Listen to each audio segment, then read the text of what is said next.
There's a stem cell doctor in Mexico who's getting a lot of people sick. He sent the functional medicine doctor Mark Hyman and the actor Justin Baldoni to the hospital with sepsis. He injected Kim Kardashian and her sister with a sham treatment and, I'm told, almost killed a whole group of 9 people with experimental shots to the brain. Nonetheless, Adeel Khan remains one of the most popular stem cell shillers on the internet, and his clinic gets constant, usually paid, celebrity endorsements. And today I'm going to tell you this story in full. So it's going to be sort of a long video. And not just long, but like really long. Like you're probably not going to finish it in one sitting long. Heck, its total runtime could be longer than a typical Joe Rogan episode. That's because we're going to go through a journey of space and time to understand the core pieces of Adeel Khan's narrative arc into a single compilation video. I'm posting the 3 videos in the order that they originally aired, but if you are pressed for time, I highly suggest that you skip the first 2 videos and go directly to the last one in the series, because that's where the bombs really get dropped. There's a timestamp for where that video starts right here, and there's also chapters that you can go click forward to down below. Along the way, I'm going to give you updates to where the story stands right now, as well as Easter eggs for the superfans. You could think of this compilation as a sort of audiobook that you can have on in the background while you fold laundry or work out or go on a bike ride or a road trip. I've edited out almost all of the promotional bits and the credits, so you'll get a smooth listening experience of my voice. The first video in the series is where it all started for me, the case of Mark Hyman, when I learned that he'd almost died of sepsis and had said almost nothing publicly about it. I decided to find out the identity of the doctor who almost killed him. So without further ado, introducing Why Are the Wellness Elite Getting Sepsis?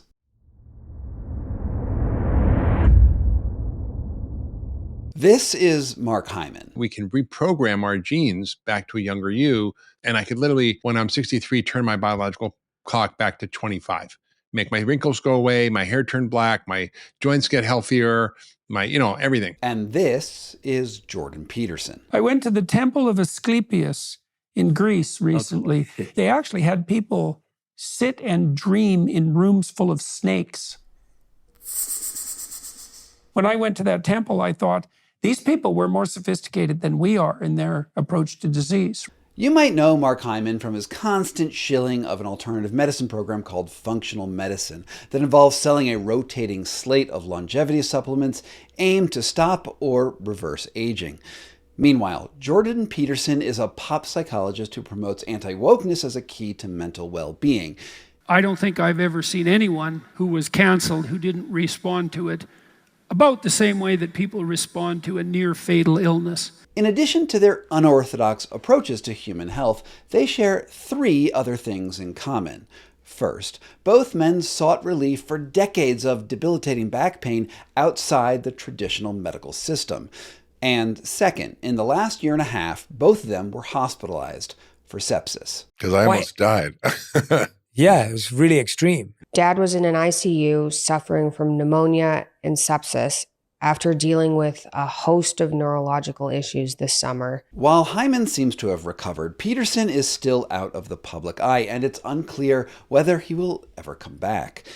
In this video, I'm going to tell you why I think their cases are even more connected than that. Because the third thing they have in common is that they also share the same doctor. Adeel Khan, a regenerative medicine physician who runs a string of clinics out of Mexico, Dubai, Japan, Lithuania, and is in the process of opening up more inside the United States. You would be forgiven if you've never heard of Khan before, but he is nothing less than the stem cell doctor to the stars.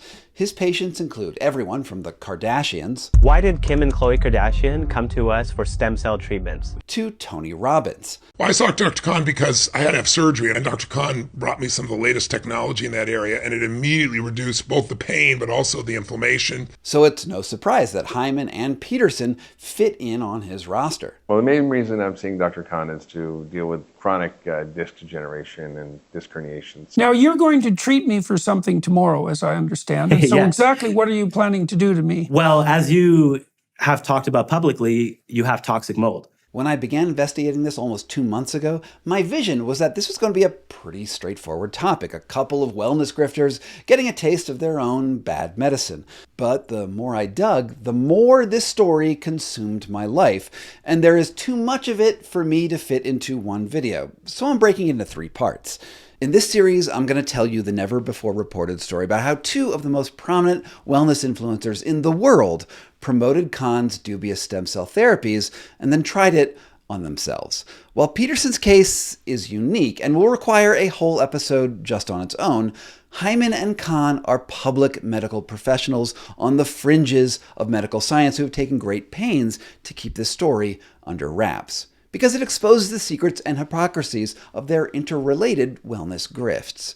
Indeed, Hyman is so committed to his grift pipeline that even when the treatments he promoted on his podcasts almost got him killed, he kept his silence because he would rather see his audience and even himself hurt than say anything that undermines his bottom line. I've pieced this story together through their own social media posts and tracked down media that they've taken offline. I've interviewed multiple experts and spoken with confidential sources on the inside who confirmed my suspicions. Still, it's important to note that I haven't directly inspected their medical records, which means that the conclusions that I reach here are at least somewhat circumstantial, which brings me to the important legal disclaimer that I've got to run right now. Everything I say on this channel and in this video series specifically is my opinion based on my own investigative work. References to scams and fraud and lies and related terms should not be taken as definitive findings of fact or legal conclusions. I've used publicly available information on and off the record interviews and independent analysis to draw my strongly opinionated conclusions. There's a sharp distinction, though, to be made between facts and evidence presented and the opinions that I draw on that material. No statement can or should be interpreted as a categorical declaration that any person has violated civil or criminal law unless a court has so ruled. I encourage viewers to examine my materials and reach their own conclusions. Indeed, Adil Khan's legal team has already been in touch, and I'm going to go over their increasingly threatening and frankly contradictory statements a little down the line. Suffice it to say, this video series is going to cover a lot of ground, not only examining what we know about the medical conditions of these health influencers, but the promising yet grift-ridden field of regenerative medicine. There are a lot of moving parts, but it's going to make a lot of sense when you get to the end, so please stay for all 3 videos.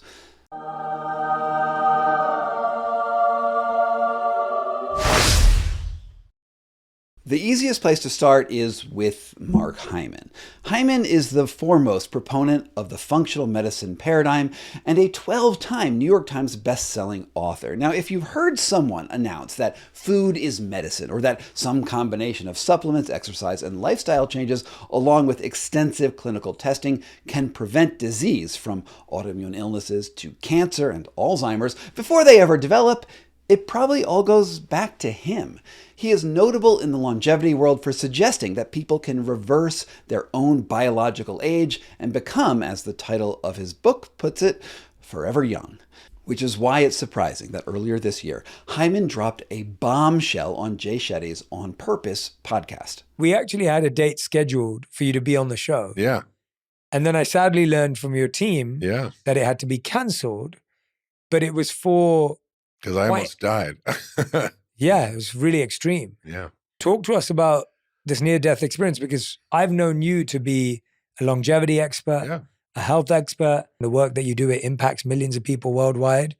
And then you have a near-death experience. Now, I've done videos on Jay Shetty before, and one thing that's important to keep in mind is that he's the sort of podcaster who will never ask a tough question. He offers a perfect platform for someone to spin a story of dismal failure into a victory lap. And in this case, Hyman is going to explain how his own health problems kept him out of the public eye for almost half a year. I joke that my biological age is 39, but my back age is 139.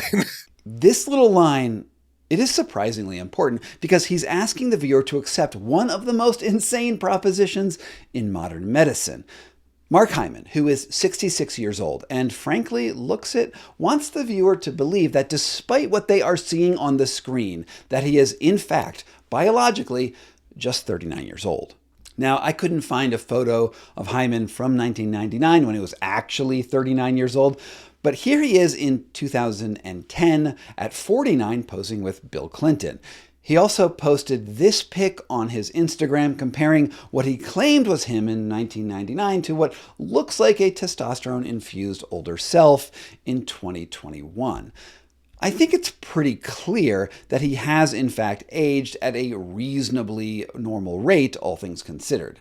Yet at the same time, he is also saying that different parts of his body can age at different rates, and that his back is, in particular, a total mess. And yeah, Hyman is proficient in mental gymnastics too.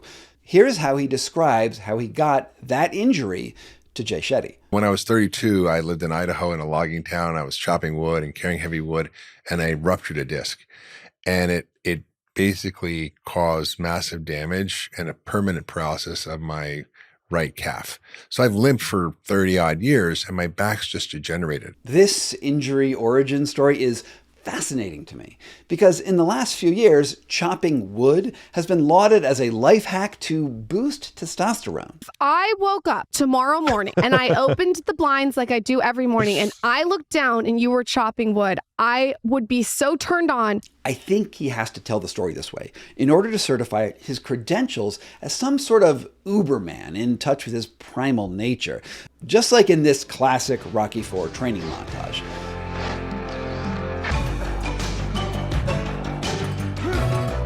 The story basically suggests that he broke his back because he was just too manly. Be that as it may, according to his biography, he was not actually a lumberjack at the time. He was a small-town doctor without many prospects.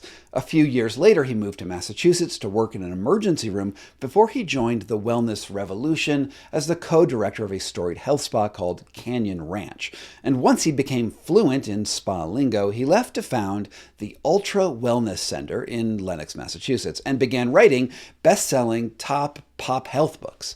In 2010, he even teamed up with the Christian pastor Rick Warren of the Saddleback Church as the third author on the #1 best-selling Christian book of 2013 called The Daniel Plan. Nearly half of all Americans suffer from a chronic disease. That inspired Pastor Rick Warren of Saddleback Church to join forces with Dr. Daniel Amen and Dr. Mark Hyman to create The Daniel Plan, 40 Days to a Healthier Life. That book emphasized how spiritual fitness and careful nutrition can lead to physical health. And while he doesn't stick exclusively to Christian talking points, the message is the same in most of his books. Health is as much a spiritual force as a physical one. Anyway, you get the idea. Let's return to his injured back. And I developed, a lot of degenerative disc disease. And so I've had a lot of back pain, and I ended up having an injection, which is pretty common treatment to help relieve pain. And one of the risks of injections of any needle is infection. That sentence, it's doing a lot of work considering how important that shot turns out to be to his life's trajectory. Notice how he is being incredibly cagey about what injection he actually got. I'm going to reveal exactly what that shot was in a second, but let's let him finish out the story first. And in a closed space of the spine, it just took off. And very quickly, within a couple of days, I couldn't walk. Within a week, I had surgery. They opened me up. They closed me up because they couldn't reach the abscess. It was on the front. And they said, we can't do anything, and basically left me to die.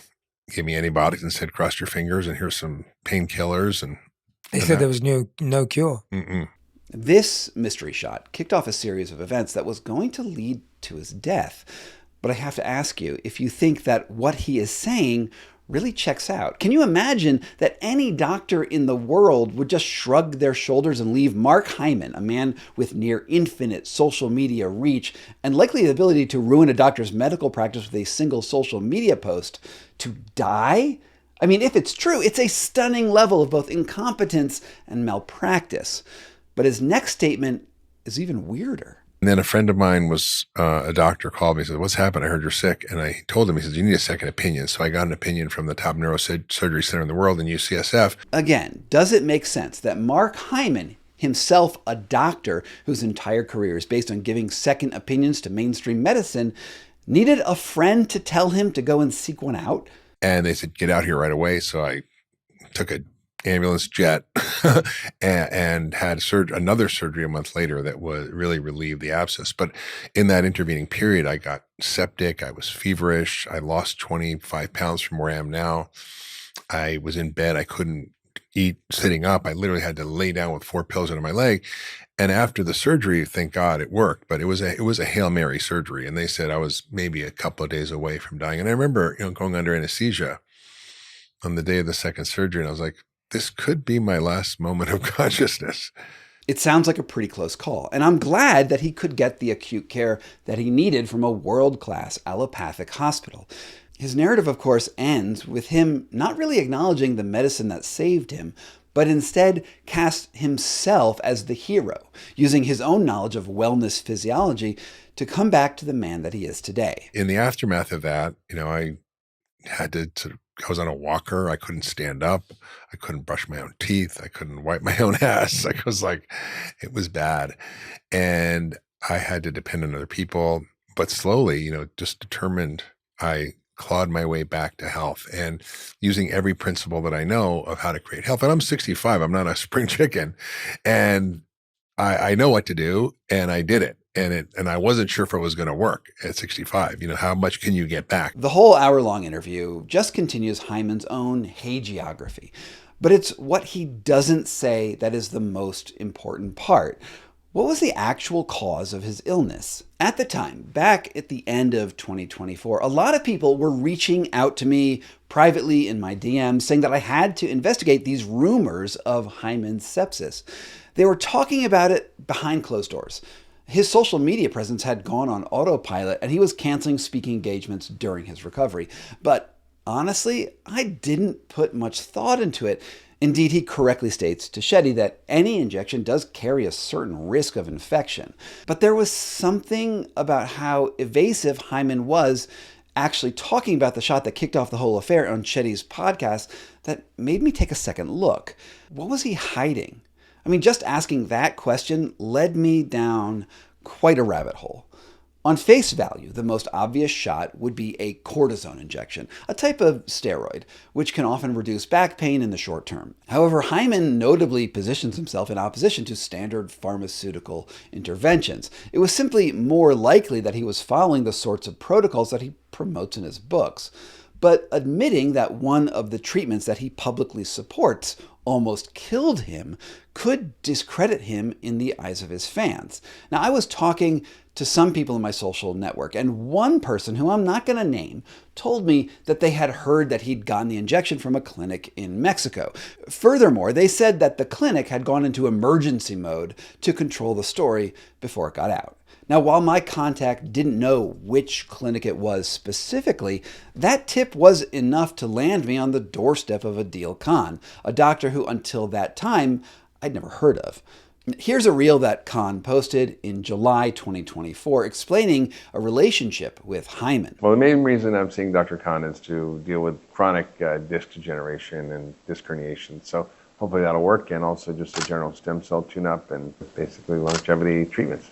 Okay. So it's the exact same condition that Hyman had explained on Shetty's podcast. So Mark Hyman has severe spinal canal stenosis, severe facet arthritis. This means the spine is very degenerated, and the only way to avoid surgery, we had to use a combination of our engineered Muse stem cells and also Muse exosomes.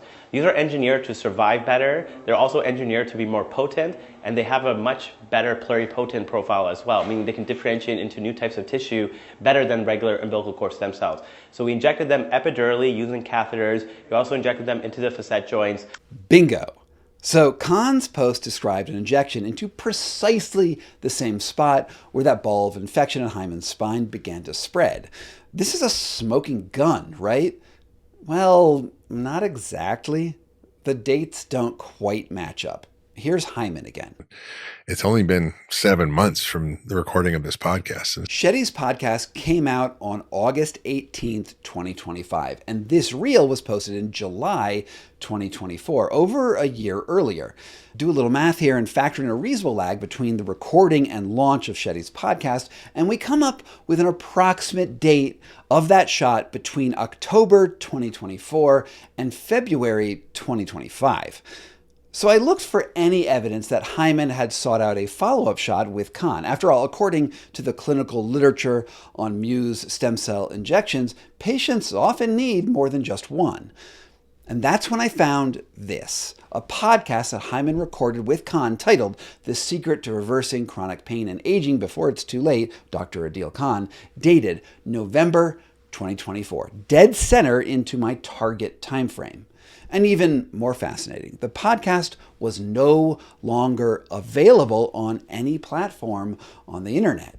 Out of more than 1,000 episodes available of Hyman's podcast on YouTube and Apple, this was one of the only ones that had ever been taken offline.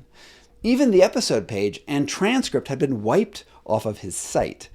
It looked like he was trying to deliberately scrub this interview off the internet. The only traces I could find remained on the Wayback Machine and now abandoned AI summaries. And this is where you came in. I posted about the missing interview on my YouTube notes section, and one of you viewers helped me get a hold of the missing MP3. Here is Hyman talking to Adeel Khan about his disc degeneration. Adeel, welcome to the Doctor's Pharmacy Podcast. It's great to have you here. Last time I saw you was in Cabo when you were about to inject me with a bunch of interesting compounds that are biological compounds they use in regenerative medicine for my disc issues. And I'd had steroid injections. I'd had radiofrequency ablation, which I didn't know, and when at the time would cause secondary consequences of damage to my back through damaging the muscles in my back. And so basically, I really struggled. And the only thing that's helped me take away my back pain are these compounds that are from this toolkit of regenerative medicine. All of this leads to my working hypothesis. Hyman had been seeking various stem cell treatments from Adeel Khan's clinic in Cabo for his ongoing back pain since at least July 2024. He would need multiple shots over time. After he felt better after his first shot, he decided to have Khan on his podcast to spread the word about this miracle clinic. On the podcast, they even mentioned opening up a business together with a mutually branded clinic in Abu Dhabi. We do have clinics in Los Cabos, Mexico, which is probably closest for most of our US patients. And then we have a clinic in Europe. And then we have a partnership in Tokyo as well. And then maybe Mark Hyman and I, maybe we'll have something in Abu Dhabi soon. But yeah, our company is called Eterna, like eternal without an L. Khan has posted about the risks of stem cell injections on his LinkedIn profile before, noting that the shot is not the most dangerous part of the procedure, especially in a well-run lab, which begs the question about whether or not his lab is well-run at all. My guess is that right after recording the podcast, Hyman got his follow-up treatment, and then something went horribly wrong with the shot. The needle introduced an infection, and then Hyman's dreams of recovery transformed into a near-death experience. This would explain why Hyman deleted all references that he could find to Khan from his various feeds, including a compilation on stem cells that appeared later in 2025 that was put together by his team, I presume. Now, if I'm right here, then this is a really big problem. I mean, someone could argue that Hyman is perfectly within his rights to keep his medical history private. That is the idea behind HIPAA, after all, to stop doctors from releasing a person's own medical records so that information can't be used against them. However, I believe that the ethic does not apply in the case of a medical influencer who uses their own personal health history to sell multi-millions of dollars worth of supplements, individual treatments, medical services, and advice and direction to go seek treatment in other places. As a public-facing doctor appearing on podcasts that reach millions of people, Hyman has the duty to tell the whole truth about his medical experiences and not a highly curated spin. The Hippocratic Oath states that doctors should do no harm. And omitting this key piece of information harms any patient who follows his recommendations. Now, you could still argue, perhaps, I've gotten this all wrong. The only way to know for sure is to see a medical record or hear it from Hyman or Khan or someone else with verifiably direct knowledge of Hyman's medical history. Just maybe there's room to believe that he got some other shot from some other provider. If that's the case, well, then he still should disclose the source of the thing that almost killed him. But now, I want to pose a rhetorical question. Would it actually be impossible for me to connect the dots even more directly between Khan and Hyman's near-fatal shot, considering my 25-year-long career as an investigative journalist uncovering health grifters and writing an entire award-winning book that exposed the reality of international criminal organ trafficking networks? Would I give up trying to get even more evidence to confirm my hypothesis? In one word, no. I don't give up. One thing I will say is that Adil Khan is a monster. Which I hope is a hell of a cliffhanger, because this investigation is just getting going. Because I'm not only interested in Hyman's own personal medical drama. I want to show you how this connects the entire griftoverse of cutting-edge medical promises and Hail Mary clinical disasters that I believe also adds important context to the disappearance of Jordan Peterson. As this series continues, we're going to talk about both Peterson's declining health and the degenerative medicine of Adeel Khan, the stem cell doctor to the stars.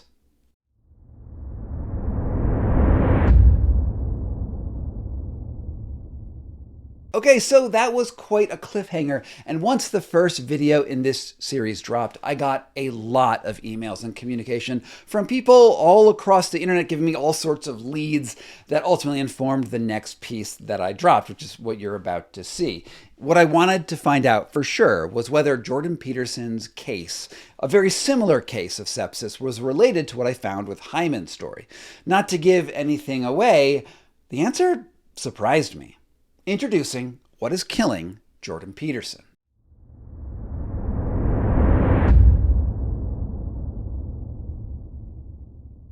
At one point, Jordan Peterson believed he discovered the key to fixing all of his chronic health problems. Well, I've only been eating meat, for beef fundamentally, for almost 5 years now. I never imagined in my wildest dreams, number one, that you could just live on meat, and number two, that it would have such a salutary effect. Unfortunately, going full carnivore failed to cure Peterson's chronic pain and anxiety. So in the years after that recording, he sought out ever more speculative remedies. In late 2025, his daughter Michaela announced on social media that Peterson had been hospitalized for pneumonia and sepsis, and he has yet to return to public life. Dad was in an ICU suffering from pneumonia and sepsis. This is the second video in a series where I am investigating the allure of regenerative medicine, the idea that the right mix of stem cells, peptides, exosomes, and assorted scientific-sounding health tonics can reverse inscrutable chronic diseases. What I believe is you have 3.2 trillion cells or so in your body, and I believe they're working for you, but we have to figure out and give it the right signals so that you can heal disease. The promises are astounding. So too are the risks. The largely unregulated field promotes the belief in an almost phoenix-like rebirth after their customers purchase any number of poorly studied treatments. The simplest way to explain that is it's the opposite of degeneration. However, in the cases where something goes wrong, those very clinics are shielded from ever having to report complications, even when they involve the deaths of patients. Now, in the first video in this series, I showed how the most influential functional medicine doctor in the world, Mark Hyman, traveled to a regenerative medicine clinic in Mexico that he promoted on his show called Eterna Health, and then, shortly thereafter, almost died of sepsis. If you're just tuning in now, you might want to go back and check it out before you watch this one. After all, seeing that video might give you some context for why Michaela Peterson wrote me this colorful note on Instagram. Expect a letter from our lawyer. Way to capitalize on my dad's neurological illness for clicks, you absolute psychopath. Then again, if you just want to skip that investigation because you want to know what is happening with Jordan Peterson, well, you're in the right place. Now, you're going to treat me for something tomorrow, as I understand. So Yeah. exactly what are you planning to do to me?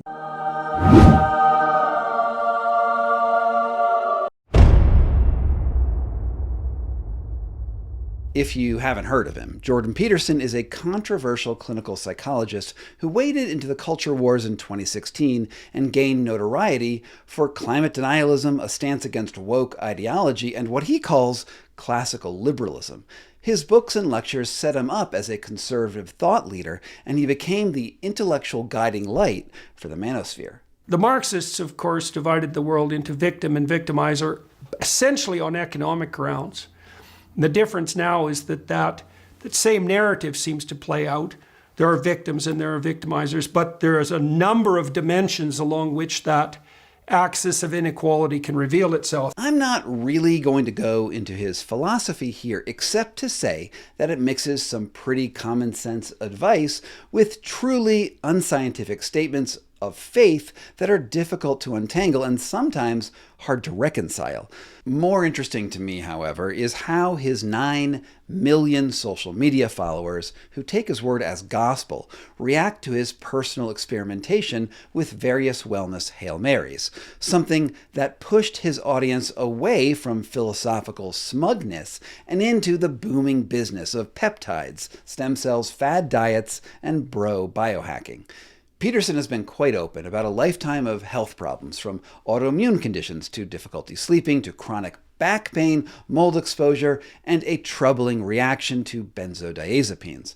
Many people can relate to Jordan's sense of betrayal with Western medicine and the reason that he started seeking out more novel self-treatment. So I asked my doctor to increase the benzodiazepine dose, but what seemed to happen as a consequence of that was that I just got more anxious. Again, in retrospect, it seems like I had a rather uncommon but not unheard of reaction to benzodiazepines. At first, his search for relief took him outside of traditional Western medical models towards an intense focus on an all-meat diet. There's a recent trial done for inflammatory bowel disease, which is a really terrible condition. Yeah. And right now, the only really medications are like methotrexate or immunosuppressants. Carnivore diet. Carnivore diet. It does work, actually. From there, he went right into dangerous fringe treatments in foreign countries. We went to Russia, of all places, near Moscow, to try a treatment offered by a clinic there that used... They use propofol and Dextor. Right. Propofol as a heavy sedating agent, which basically made me unconscious for 9 days. Yeah, so you were completely out for 9 days. A few months ago, Dr. Joseph Witt-Doering, who goes by Dr. Joseph on YouTube, produced an excellent video examining what we know about Peterson's health history and a theory for how he ended up getting sepsis. Now, everything that's happened with Dr. Peterson has surrounded a class of medications called benzodiazepines. These are sedative medications that slow the brain down. And common benzodiazepines are things like Xanax, Klonopin, and Valium. I stopped taking them entirely and tried ketamine, which is a treatment for depression. Well, neither of those were a very good idea as it turned out. So I had to stop taking benzodiazepines entirely. Joseph pulls on recent clinical research into benzodiazepine withdrawal that shows how prolonged use can create a rare reaction that decimates a person's physical condition. And the condition that he's experiencing is a condition called BIND. It stands for benzodiazepine-induced neurological dysfunction. And essentially, it's a type of neurotoxicity that happens when you take benzodiazepines long-term. This does not happen in everyone, but there is a substantial minority of patients where this drug actually hurts their brain over time, and they get sicker, almost like a chemotherapy or some kind of toxic reaction. It actually damages neurons and people feel sicker over time. For Peterson, 4 years of benzodiazepine use transformed into akathisia, which he described as being stabbed with a knife all day long. In 2020, he checked into a hospital in Toronto, and when he didn't feel like he was making any progress, he tried something even more radical. This conversation with his daughter, Michaela, explains the lengths that Peterson was willing to go to in order to seek relief. They weren't willing, because of your akathisia, which was making you crazy, they weren't willing to slow taper you down. They just wanted to stabilize you by keeping the benzodiazepines there. So Andre and I found a clinic in Russia that would actually put you to sleep using propofol so you wouldn't have to suffer while they took the benzodiazepines out, and doing a detox. Or suffer as much. Oh, at least you'd be unconscious for that period of time. And doing a detox on benzodiazepines isn't recommended. You're supposed to do a slow taper, but your akathisia was so bad that even staying at the same dose was dangerous. Right. So we needed to get rid of that. So we spent time in Russia, managed to get it out, and it was horrible. Well, you guys took a big risk taking me out of the hospital in Toronto, which nobody recommended. The psychiatrists certainly weren't in favor of it. And taking me somewhere as foreign as Moscow and then attempting this, generally unadvised treatment was all surreal. Yeah, it was terrifying. And when I woke up, so as I said too, that was complicated by the fact that I had developed pneumonia in both lungs. But when I woke up, I was first catatonic and then delirious. I can remember the delirium that lasted a whole day. Consisted of a sort of dreamlike hallucination that I had been kidnapped. While going against his medical team's advice is troubling, I also understand the impulse for someone to jump ship when they feel like they have no other options. The problem with evidence-based medicine is that, by and large, most medical evidence only points to partial or unsatisfying outcomes. While many acute symptoms will reduce over time, the reality is that evidence rarely points to magic bullets. And the idea of skipping out on painful side effects with a medically induced coma, well, it just sounds enticing. And in this case, his treatment even sort of appeared to work. Peterson recovered enough from his withdrawal to return to public life, but he did continue to have chronic problems. Then in 2025, Michaela Peterson dropped a bombshell on Peterson fans. Dad was in an ICU suffering from pneumonia and sepsis after dealing with a host of neurological issues this summer that we believe stem from CIRS, which is chronic inflammatory response syndrome due to decades of mold exposure. We don't have a better explanation for his neurological symptoms at the moment other than spiritual attacks. Remember that last line. Spiritual attacks. Because it's important. Michaela sees a supernatural element to her father's illness and tacks on an additional, it's a fringe medical theory of mold exposure. Now, on his part, Dr. Joseph more or less ignores Michaela's explanation and instead suggests that all these symptoms really do come back to bind the original benzodiazepine cause. I've seen this with some of my patients where after they get benzo injured and then nervous system is sensitized, they start reacting, you could start reacting to mold, you can start reacting to different types of foods and things like that. And so he may have been able to handle this before, but now it's affecting him at a much greater level. That's my speculation. On her part, Michaela Peterson is adamant that Joseph's idea is wrong. On Twitter, she wrote, "This isn't about akathisia or medication. He's not on any medication. It's an immune system dysfunction. CIRS, chronic inflammatory response syndrome." Again, she states that only their idiosyncratic strategies have helped him so far. Only eating meat helped keep the symptoms under control, but it hasn't been enough recently, she wrote. Okay, so we got to talk about all-meat diets for a second. I'm going to attempt to eat my body weight in testicles today. The internet has been fascinated with them for a long time, and personally, I've heard a mix of things about their various rates of effectiveness for treating autoimmune conditions. I mean, the problem that all humans face collectively is that at some point we reach limits with what medical science actually knows, and yet we are still stuck dealing with the same symptoms that we've collected over a lifetime. It can make us feel desperate, and in Peterson's case, at least some of those symptoms originate from inside the evidence-based recommendations of Big Pharma itself. Benzodiazepines. And here's the thing with alternative treatments, sometimes people feel relief from just changing up their habits. It's something that I've written about extensively in my book, The Wedge, where you can actually increase the effectiveness of the placebo effect by sticking to a highly specific alternative routine, regardless of whatever the actual routine is. I mean, you could get the same bump if you designed a program around an all-meat diet or spiritual warfare or a fungal infection regimen. Simple adherence to a new medical paradigm can sometimes help all on its own, but that doesn't mean that it's always enough. It's no surprise that alternative treatments, well, they also fail. To some degree, getting well, even in evidence-based medicine, is a game of trial and error, and the more vague or disparate the symptoms are, the higher the rate of error, which is a long way to bring this back to Peterson's actual recent hospitalization, the one that still has him out of commission. When all other options failed him, Peterson pursued a series of pseudo-medical balms. Activating his network of celebrity contacts and internet-famous wellness influencers, he embarked on a whole cornucopia of alternative treatments, both inside and outside the public eye. Here is Peterson discussing his health with the regenerative medicine doctor Adil Khan in a video with the hopeful title, "You Don't Have to Live with Chronic Pain," from December 29th, 2023, shortly after he came back from Russia and like about a year or year and a half before he came down with sepsis.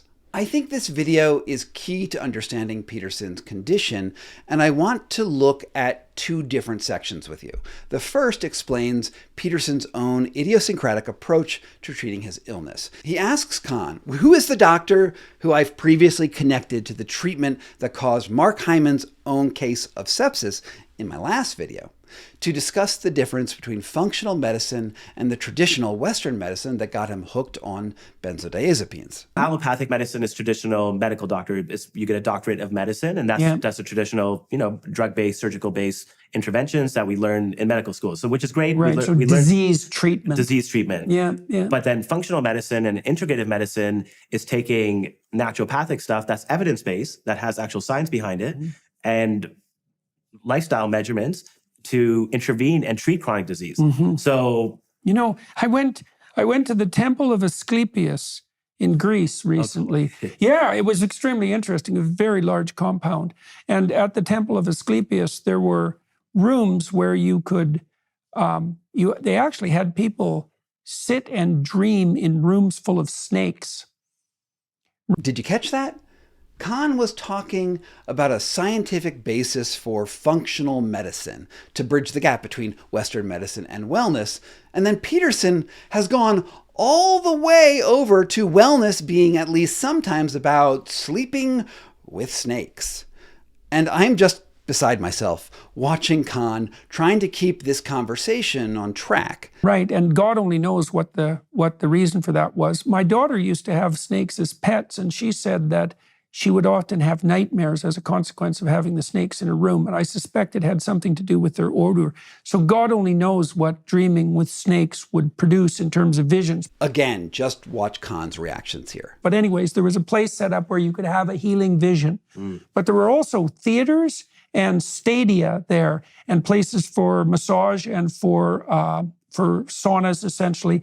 Like, it was a compound that was devoted to health that was multidimensional. Right. So, and there were theaters there because part of the healing process was drama, and part of it was exercise, and part of it was vision. And when I went to that temple, I thought, these people were more sophisticated than we are in their approach to disease, right? Because it wasn't merely a matter of, I know there are modern medical miracles, and certainly surgical bone setting and that kind of thing, hip replacements and so forth. Some of the things that can be done are absolutely miraculous. But our notion of what constitutes health and how to progress towards it, I don't think it's certainly not as sophisticated as what the ancient Greeks managed at their height. Ask yourself this. Do you think Peterson is thinking straight in this video? I mean, to me, he sounds like someone desperately on a search for any lifeline to alleviate his painful symptoms. It's an entirely reasonable reaction to years of pain, which is where this gets so weird. Because Khan actually tries to agree with him by pivoting to common wellness complaints about the broken Western medical system. No, and I believe in 30 years, we're going to look back on this era and be like, wow, we did a lot wrong. And the reason is because, just as I was saying, we realize now that the system is broken. I don't actually believe that Khan really believes that in 30 years, we will look back on Greek snake dreaming and think that they were onto something. But that doesn't stop Khan from pulling Peterson into his clinical orbit. And this next section, I think it might be the most important part of this entire interview because it explains the root cause of Peterson's decline. Now, listen closely. Now, you're going to treat me for something tomorrow, as I understand it. So Yes. exactly what are you planning to do to me? Well, as you have talked about publicly, you have toxic mold. You've been exposed to it, right? And I think in Florida. That's the theory. Yeah, that's the theory. And so what happens with toxic mold is it kind of hijacks your immune system and makes it difficult for your immune system to function properly. And so what we did for you the first time was we did intravenous stem cells, which is to help your body to build some resiliency and to strengthen. Right, and that was different than the exosome. Tammy did that as well, but she also did the exosome treatment, which I didn't do. Yes, yeah. Yeah. Because your problem's more systemic. And so what we're going to do now is we're going to do what are called intravenous natural killer cells. And natural killer cells, as we talked about earlier, are the cells in your innate immune system that can kill it can kill cancer, it can kill chronic fungal infections, which is kind of what happens with mold. So right here, Peterson described how Khan was going to become his doctor and do a whole array of different treatments. And you'll remember that this Adeel Khan also treated Mark Hyman with stem cells right before Hyman was admitted to 2 different hospitals with sepsis and then almost died. Yeah, that's the whole theme of this series. And in a closed space of the spine, it just took off. And very quickly, within a couple of days, I couldn't walk. Within a week, I had surgery. They opened me up. They closed me up because they couldn't reach the abscess. It was on the front. And they said, we can't do anything, and basically left me to die. Gave me antibiotics and said, cross your fingers, and here's some painkillers. And they said there was no cure. Both Hyman and Khan talked about the specific treatment regimen that they were undertaking, and it's reasonably similar to what Peterson was doing. Well, the main reason I'm seeing Dr. Khan is to deal with chronic disc degeneration and disc herniation. So we injected them epidurally using catheters. We also injected them into the facet joints. In his 2023 conversation with Khan, Peterson seemed to be willing to go all in on whatever Khan suggested. Here they are talking about fecal transplants. We'd probably give you the FMT as well, so we can give you your... And FMT is the fecal microbial transplant. Oh, yes. Because then your body, again, we're strengthening your immune system and we're building resiliency for you to deal with these chronic infections in your body. It sort of feels like what Khan is really offering is just to throw a bunch of clinical spaghetti medicine at the wall and hope that some of these alleviate Peterson's symptoms. But the problem with getting more and more treatments is that sometimes just getting treatments can be dangerous, just in and of themselves. And according to the FDA, for instance, sepsis is indeed a possible outcome of a fecal transplant, which is not shocking since fecal transplants are literally moving poop from one person to another. So here we have a case of 2 different well-known health influencers, both coming down with sepsis after taking treatments from Adeel Khan. Is it possible that something that Khan does in his clinic, maybe it's poor preparations or shoddy stem cell lines or some other factor, connects their 2 cases? When I began reporting on this 2 months ago, that seemed like the most plausible explanation. Indeed, in the next video in this series, it's all about Khan's clinic and the over-promising and under-delivering of regenerative medicine. But in Peterson's case, actually, there seems to be an even more troubling explanation than what I had anticipated. While Peterson didn't post about his ongoing treatments with Khan again on his channel, his daughter Michaela actually had Khan on 2 more times on her channel after that father introduction. And she has continued to post shorts with Khan as recently as May 2nd, 2025, just a few months before her father was admitted to the hospital with sepsis that July. When you take healthy young poop, literally from like a healthy young mice, and put it into old mice who are on the end stage of their life, it can actually extend the lifespan of the old mice. That's crazy. I reached out to Jordan and Michaela Peterson on several different occasions because I wanted to know what they thought of my sepsis theory. And well, actually, Michaela got back to me with several emails, and I just want to read to you what she said. Dad's sepsis was definitely a complication of pneumonia and intubation in Switzerland. It came as a secondary problem to pneumonia. I had a few treatments, no stem cells, with Dr. Khan, and Dad never got FMT treatment or fecal transplant from Dr. Khan, but he did have elbow stem cell injections, which he said helped to help his elbow stiffness. My mom had wrist stem cell injections that she said helped too. So the whole family, who talks about their various chronic health problems on their channels all the time, well, they were going to Khan for all sorts of things. However, she maintains that her father's condition was at its heart neurological and not related to Khan's treatments. Now, I asked her what she thought caused the pneumonia, and her answer, it was revealing. I can't explain what he's sick with quite yet. I think we're going to announce it this week, though, but the whole sepsis pneumonia seemed to be bad luck, maybe just because he's so sick already. I also need to make a correction. He didn't have a stem cell treatment with Dr. Khan last summer. I forgot it was with someone who we had connected with through Tony Robbins. I think Dr. Khan is absolutely brilliant practitioner. But definitely not Dr. Khan. That's important. His stem cell treatment with Khan was years before, like the podcast said. And then he also had that stem cell elbow injection at some point after that, maybe 2024. Apologies for the confusion. Lots of doctors this year to keep track of, but nope, no Khan over the summer preceding the sepsis. Definitely unrelated. That's a lot of information, and the Peterson team is going to give an update soon, maybe around the time that this video drops. Importantly, though, according to Michaela, whatever complications arose are most likely not directly related to Khan's expanded network of high-end celebrity clinics. But what stands out here is that the Petersons are still incredibly devoted to the speculative and experimental treatment pathways. You see here, this is the sports code of future Scott. I'm breaking in because as I was going to press, Michaela Peterson watched that first video in the series and was decidedly unhappy with my reporting, writing that I should, quote, expect a letter from our lawyer.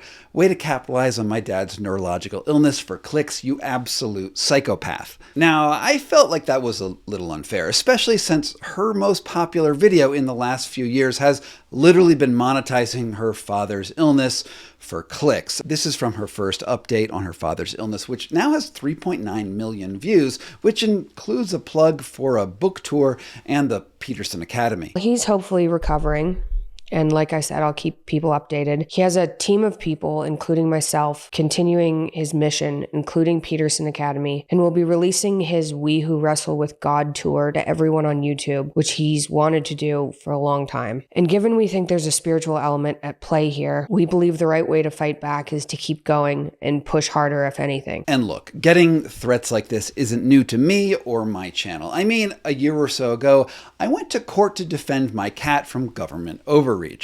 Because my cat got arrested. Well, my cat got me taken to court. Oh my God. Let me explain. Ichabod, however, remains free. And right around the same time, AG1 hired one of the most powerful legal teams in the country to try to shut down my reporting on their scammy green powder. Those didn't work out. Obviously, she hadn't seen this video yet because it wasn't out yet because I'm recording it right now. Anyway, at the time that I'm recording, which is on March 25th, I haven't seen any legal letters. That said, I reminded her that I take ethics around reporting seriously, so I wrote her back this. Everything in that video adheres to what you wrote me. Please let me know what I said that was factually inaccurate and I will make a correction. Happy to put you in touch with my legal team if that is the direction you want to take. Now, we went back and forth a couple more times until she finally blocked me on Instagram, and you can pause to read that exchange here. So I guess we will see where all of that goes. Anyway, I think the whole point of covering Peterson is both clear and relevant to the theme of the series. Peterson's trip through poorly regulated and mostly unaccountable clinics didn't stop at Khan's brew of stem cells and peptides and fecal transplants and exosomes, but extended into a network of off-book doctors that originate ultimately from celebrity recommendations, not medical experts. Peterson has seen so many doctors that she has had a hard time keeping track of them all. Her father's ultimate admission to a hospital for pneumonia and sepsis is, at the very least, a testament to the fact that, just like the mainstream interventions that failed him, the experimental ones did too. And this is maybe the real story here. It's one thing to point to one potentially bad actor in a space that is barely regulated. It's another to explore an entire regenerative medical industry that maintains a veneer of medical credibility and shiny glass offices, while it has no accountability outside of whether or not its services create a reliable stream of revenue. It's easy to forget that American hospitals are supervised by the FDA, and they have to file reports that account for all of their patient outcomes, both the good and the bad. Now, this is the very reason that we have reliable statistics that show that almost 200,000 people die from medical mistakes in hospital care in America every year. And just to quote one recent study, medical errors have a high cost, with some experts estimating adverse events costing the healthcare system $20 billion each year, and others approximating healthcare costs of $35.7 to $45 billion annually for hospital-acquired infections alone. That's terrifying information. It's the sort of statement that would make anyone want to run away from the mainstream medical industry towards any other bastion of credible health treatments. But now let's just consider the per capita number for people who die of unapproved health treatments from clinics that have negligible regulatory standards to adhere to. Oh, wait. We can't actually consider that number because no one is reporting on them. We literally have no idea how dangerous these treatments actually are. All we know is that when bad things happen, neither doctors nor the influencers who recommend them in the first place will say a single thing about any of it. It's almost as if, so long as nobody is watching, that we are supposed to believe that there aren't any problems, which has got to be some sort of mental condition all of its own. It's like if you ignore something, maybe because you've ignored it, it's actually good for you.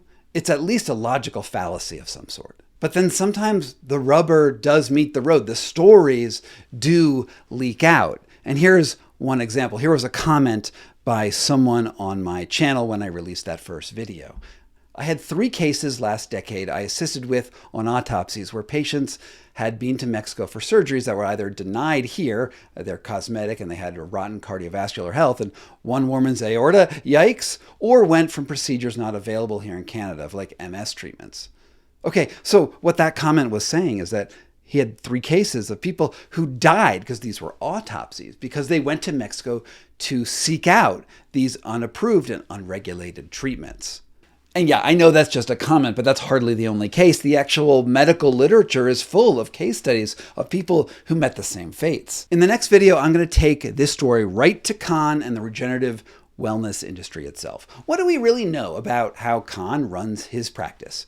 Do stem cell peptide exosome fecal transplant therapies offer any real clinical benefit? I mean, there are scientific papers out there. Or are they little more than snake oil wrapped up in plausible medical explanations?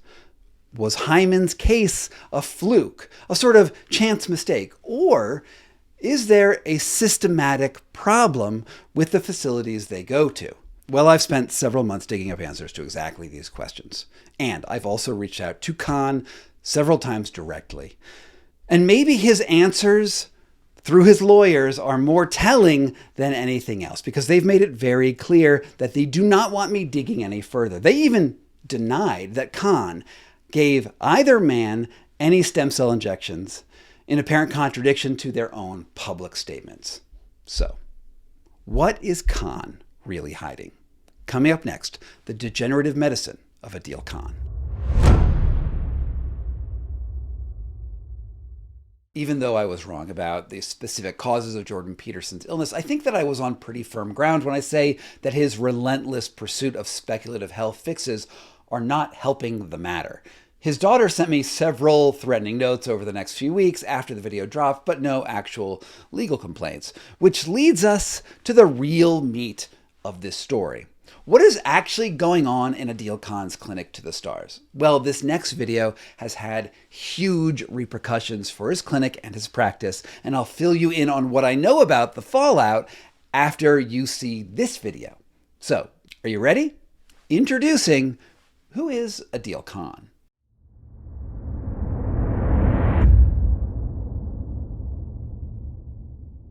This is Adeel Khan, the stem cell doctor to the stars. Kim and Khloe Kardashian had stem cells done with me in Mexico. All the headlines are saying that these are illegal in the US. This is not quite true. Here he is with Gary Lynham, a convicted felon who was sentenced to 4 years in jail for drug trafficking and, upon release, reinvented himself as a biohacker under the brand Human Garage.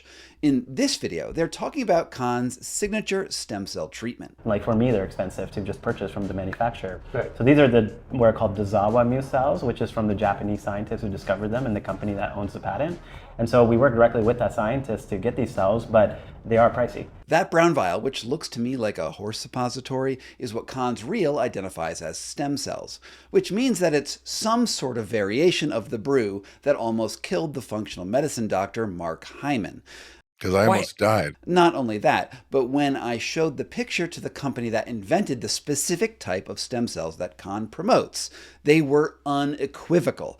If Khan was calling these Muse stem cells, then they were counterfeits. Writing, "This is certainly not a licensed MCI product. MCI DMC have never been sold or stored in tubes comparable to what the nurse is holding." Over the last 2 months, I've dug into the background of the world's most visible stem cell huckster.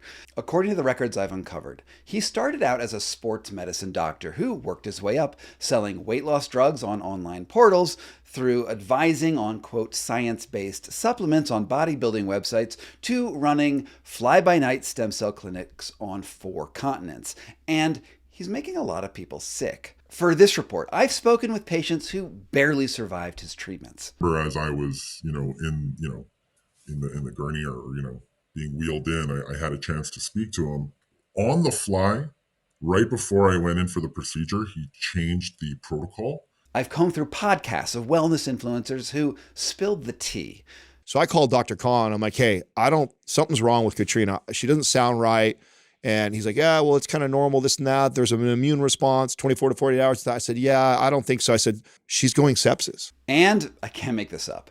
Even in court records in the legal case between Justin Baldoni and Blake Lively. And I just wasn't sure what the results would be. Because like everyone else, you see this stuff on social media and you're just not sure what's real and what's not. He said he got stem cells in Cabo, so that's probably why he has an infection now. We're going to inject stem cells in there to calm down the inflammation. You got a janky-ass procedure from a strange-ass doctor in Mexico. You get what you paid for. All the evidence points in the same direction. Something is rotten at the stem cell clinic to the stars. Or to put it another way, if 3 celebrities got serious infections at his clinic, how many ordinary people had similar outcomes, but their stories never reached the light of day? This is the 3rd video in a series on regenerative medicine, an area of science that claims to be on the verge of reversing just about any human ailment with a straightforward injection of stem cell ambrosia.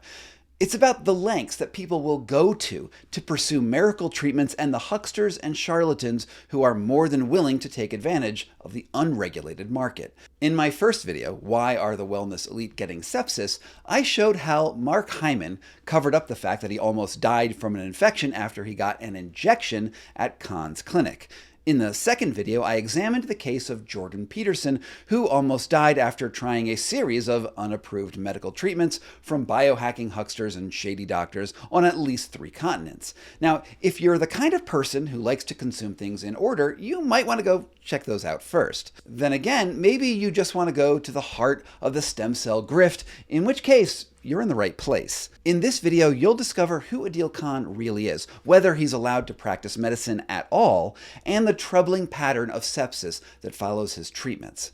Then, just when you think it is all making sense, I'm going to open up the inquiry into the entire field of stem cell medicine when I expose a whole black market of fake and counterfeit stem cells. That underground economy allows shady clinics to sell counterfeit stem cells for tens of thousands of dollars a pop in a business that more resembles old school organized crime than cutting edge medicine. But before we get to that, we have to ask, who is Adil Khan?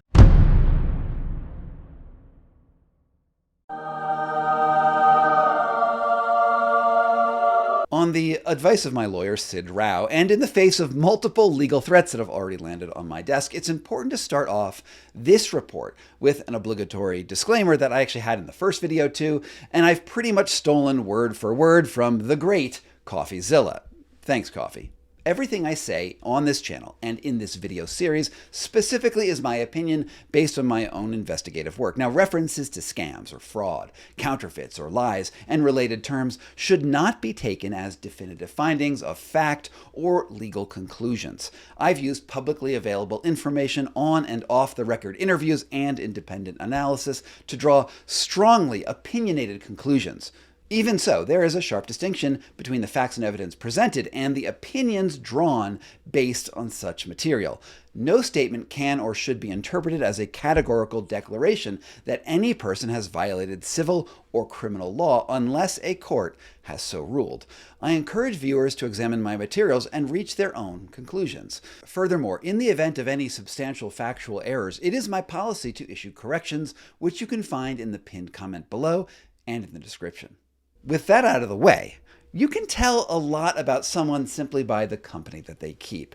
And Adil Khan isn't only comfortable carrying on with former drug traffickers, but also a who's who of biohackers. Hey guys, I'm here in Mexico with Dr. Adil Khan. So Chris, we treated your shoulder in February in Mexico. Celebrities like the Kardashians. Why did Kim and Khloe Kardashian come to us for stem cell treatment? And even Chris Hemsworth. And of course, whatever Tony Robbins is. Yeah, some people say to me, why Dr. Khan? And I'd say, well... Okay, I have to cut in here for a second because this guy, Tony Robbins, has just been appointed by Dr. Oz underneath RFK Jr. to advise on reforming and reshaping American healthcare policy. And this is really, really crazy because he has no idea what he's doing. He has no medical background and...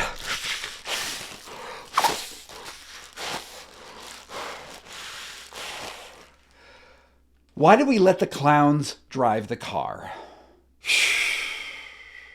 In the regrettable world of our collective social media Sharknado, credibility often rests on popularity and whatever the algorithm wants to throw in our direction.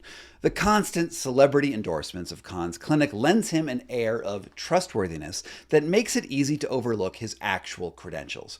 But it doesn't take long to see that Khan's medical background is wanting. According to his LinkedIn profile, he graduated from medical school at the University of Ottawa in 2015 and finished his residency in sports medicine 2 years later. Now, one of his first jobs was slinging online weight loss solutions while also freelancing at a clinic where he provided spinal shots for pain management. Then he moonlit as the chief medical officer for a company that uses shock waves to help relieve erectile dysfunction called onmen.ca.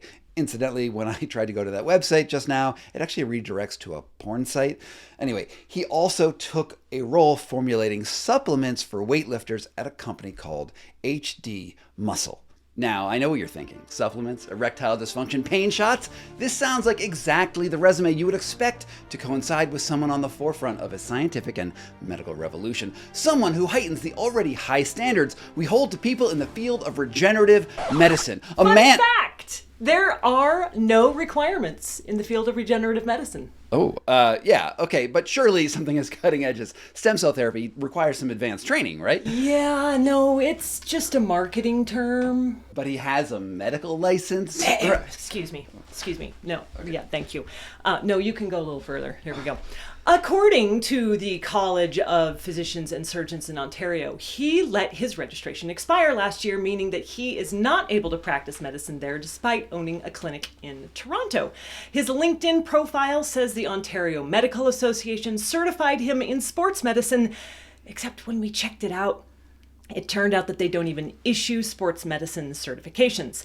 Not only that, but the College of Family Physicians of Canada told us over email that they never issued him a certificate. Sure, but maybe these are just like administrative errors, right? I mean, he's a licensed doctor, right? Yeah, that's not really clear. He doesn't come up on any US databases, and we couldn't access the databases in Abu Dhabi and Mexico. All right, but he's qualified to play a doctor on TV. Maybe on TikTok? Ooh. Okay, so licensed or not, it's clear that Adil Khan is brilliant at marketing. After he worked his way up through supplement slinging and erectile dysfunction clinics, he was ready to make the leap over to selling the dream of regenerative medicine and stem cell solutions. He branded his practice Eterna Health before he had any brick and mortar offices. In order to see patients who found him on Instagram, though, he had to book office spaces at existing clinics and appeared at wellness events around the world, treating patients and then moving on to the next location after a few days. One patient, who I'm going to keep anonymous, told me that he traveled to Khan's clinic in 2023 after a seizure left him with a painful condition which caused part of his spine to degenerate. After a friend sent him Adil Khan's Instagram profile, he raised money for a stem cell injection on GoFundMe. Khan demanded half the $16,000 fee up front, and my source sent him a check and then booked a ticket to Cabo. Now, he was excited to get this state-of-the-art treatment, but the clinic, well, it didn't look like what he expected. This was a picture that he took from the outside. But he'd come this far. He put his reservations aside and went in for prep. And though they had been very keen to take his money, when he actually met Khan before the procedure, it wasn't clear to my source at all that Khan was even familiar with his case. And I remember as I was, in the gurney or, being wheeled in, I had a chance to speak to him. And I reiterated, because the communication was so poor prior to the procedure, that L5S1 is where I got the surgery, but due to the, I didn't hear back from you in the past little while. I wanted to confirm that this is what we're doing, or this is where the pain is. And he goes, oh yeah. And on the fly, right before I went in for the procedure, he changed the protocol. Instead of injecting the L5S1 area, he went ahead and injected directly in the cauda equina region, where my nerve damage was. That's right. Khan appeared confused about what he was supposed to do and then decided on the fly to inject the entirely wrong region of his patient's spine. Khan predicted that his patient would be on the next flight home and said that he had an 80% chance of full recovery. But my source said that the procedure only made his condition worse. And it was very painful, and basically it worsened my situation. It was already pretty bad, but I didn't think it could get worse, but it did. While the patient would ultimately have to spend a month bedridden in Cabo before he felt well enough to get on a plane, Khan was already long gone the next day. Here is what Khan posted on Instagram just a few hours after that procedure was done. Just finished our last day here in Los Cabos. I'll be going to Miami this weekend and doing some work there and hopefully getting this clinic finalized so we can start getting this project going, and hopefully it'll be done by the end of this year. And I'll be in Europe most likely in October, and then we're going to be doing a trip to New York City in October as well, and then we'll be in Dubai and Egypt in November, and then we will be in Los Cabos again in December. So a lot of people are asking where I'm going to be and what type of treatments they can get, so check out our website, eterna.health, for updates as well. Unable to reach Khan for any sort of follow-up, my source said he had to find a local doctor to prescribe him antibiotics, and those antibiotics probably saved his life. And this seemed to be a pattern for Khan's early years as a stem cell supplier. Always on the move and always one step ahead of anyone who would be able to hold him to account for complications. But his social media fame was only growing. Soon, famous people started falling into his orbit. Here he is describing how he soon started attracting interest from some of the wealthiest men in the world. The first time I went to Dubai was to treat this man named Mohammed Alibar. He's the owner of the Burj Khalifa and Emaar property. So he owns the 6 tallest buildings in the world, and he's the wealthiest man in Dubai, business-wise. Shortly after that treatment, Khan opened up his first full-time stem cell clinic based out of Dubai. And I'm going to go out on a limb here and assume that this was in part funded by an investment by Alibar himself. That clip I showed you, it's from a podcast by Sean Stevenson. The podcast is called Model Health Show. And if I'm correctly decoding the interconnected web of manosphere podcasts, then Stevenson is also the host of the Mind Pump Show, where Khan has also been a guest. And this is where it gets crazy, because one of the two other co-hosts over there is Adam Schafer, whose own stem cell journey with Khan sounds a lot like what happened to Mark Hyman from my first episode. Here he is talking about how his wife almost died from sepsis after she got a treatment from Khan. So she went out there to do, I wouldn't say a routine, but a pretty, somewhat basic stem cell treatment, right? So she was doing it for her ovaries, for fertility. And flew in the top surgeon in the world from Dubai to come do it. So she's in good hands. She's with Dr. Khan and all them. And so the best of the best is taking care of her. Schafer bought into the social media hype around Khan that he helped create. He was under the impression that he had sent his wife to one of the most reputable stem cell doctors in the world. After all, Khan had been on his show. What better recommendation is there than that? So I called Dr. Khan. I'm like, hey, something's wrong with Katrina. She doesn't sound right. And he's like, yeah, well, it's kind of normal, this and that. There's an immune response, 24 to 48 hours. I said, yeah, I don't think so. I said, I want a nurse with her. I said, so whatever it costs, whatever it takes, get a nurse over with her. I want someone staying by her side and at least measuring and checking her vitals until we can get her home to me or whatever. And he said, okay, no problem. We get that done. So they sent a nurse over there. Just like with other cases that I've documented, Khan did not seem concerned about his patients getting sicker after treatment and more or less shrugged it off. Schafer again. I have some of the most brilliant doctors that are friends of ours now at being able to text them. And so I'm texting everybody, sending them loud, explain to me what's going on, this and that. And they're going, she's going sepsis. Oh. So, and for the audience that doesn't understand, that's like when bacteria gets into your bloodstream, and that's like life or death. Yes. Oh, that's a 100% medical emergency. Over the course of that episode, Schafer explains that the doctors in Mexico were eventually able to stabilize his wife enough that they could hop a flight back to the United States. And they thought she was okay, but then she relapsed again and was treated at a state-of-the-art hospital before she eventually recovered. Scariest week of my life, hands down. Now, interestingly, Schafer never connected the dots that his own wife's complications could have possibly been the result of malpractice. I reached out to the Mind Pump team for comment, but they never responded. In fact, Khan is still welcome in the Mind Pump media ecosystem. My guess here is that they are either unaware of exactly how many cases are coming out of his clinic, or so overwhelmed with confirmation bias and the chance that treatments that they have recommended on their channel could be hurting members of their audience that follow their advice, that they choose to ignore the evidence right in front of them, even when it gets the people who are closest to them sick. The same might also be true for the actor and director Justin Baldoni. Now, before I began reporting on this piece, I had never actually heard of Baldoni before, but apparently he's a bit of a heartthrob and had recently gotten into litigation with Blake Lively, and people are passionate about that story. I mean, he also sued the New York Times for defamation. Regardless of all of that, he's a well-known connoisseur of regenerative medicine because of chronic back pain. Here he is in 2020 in Colombia getting a stem cell injection while singing charmingly into his phone to his child, and then posting it on social media.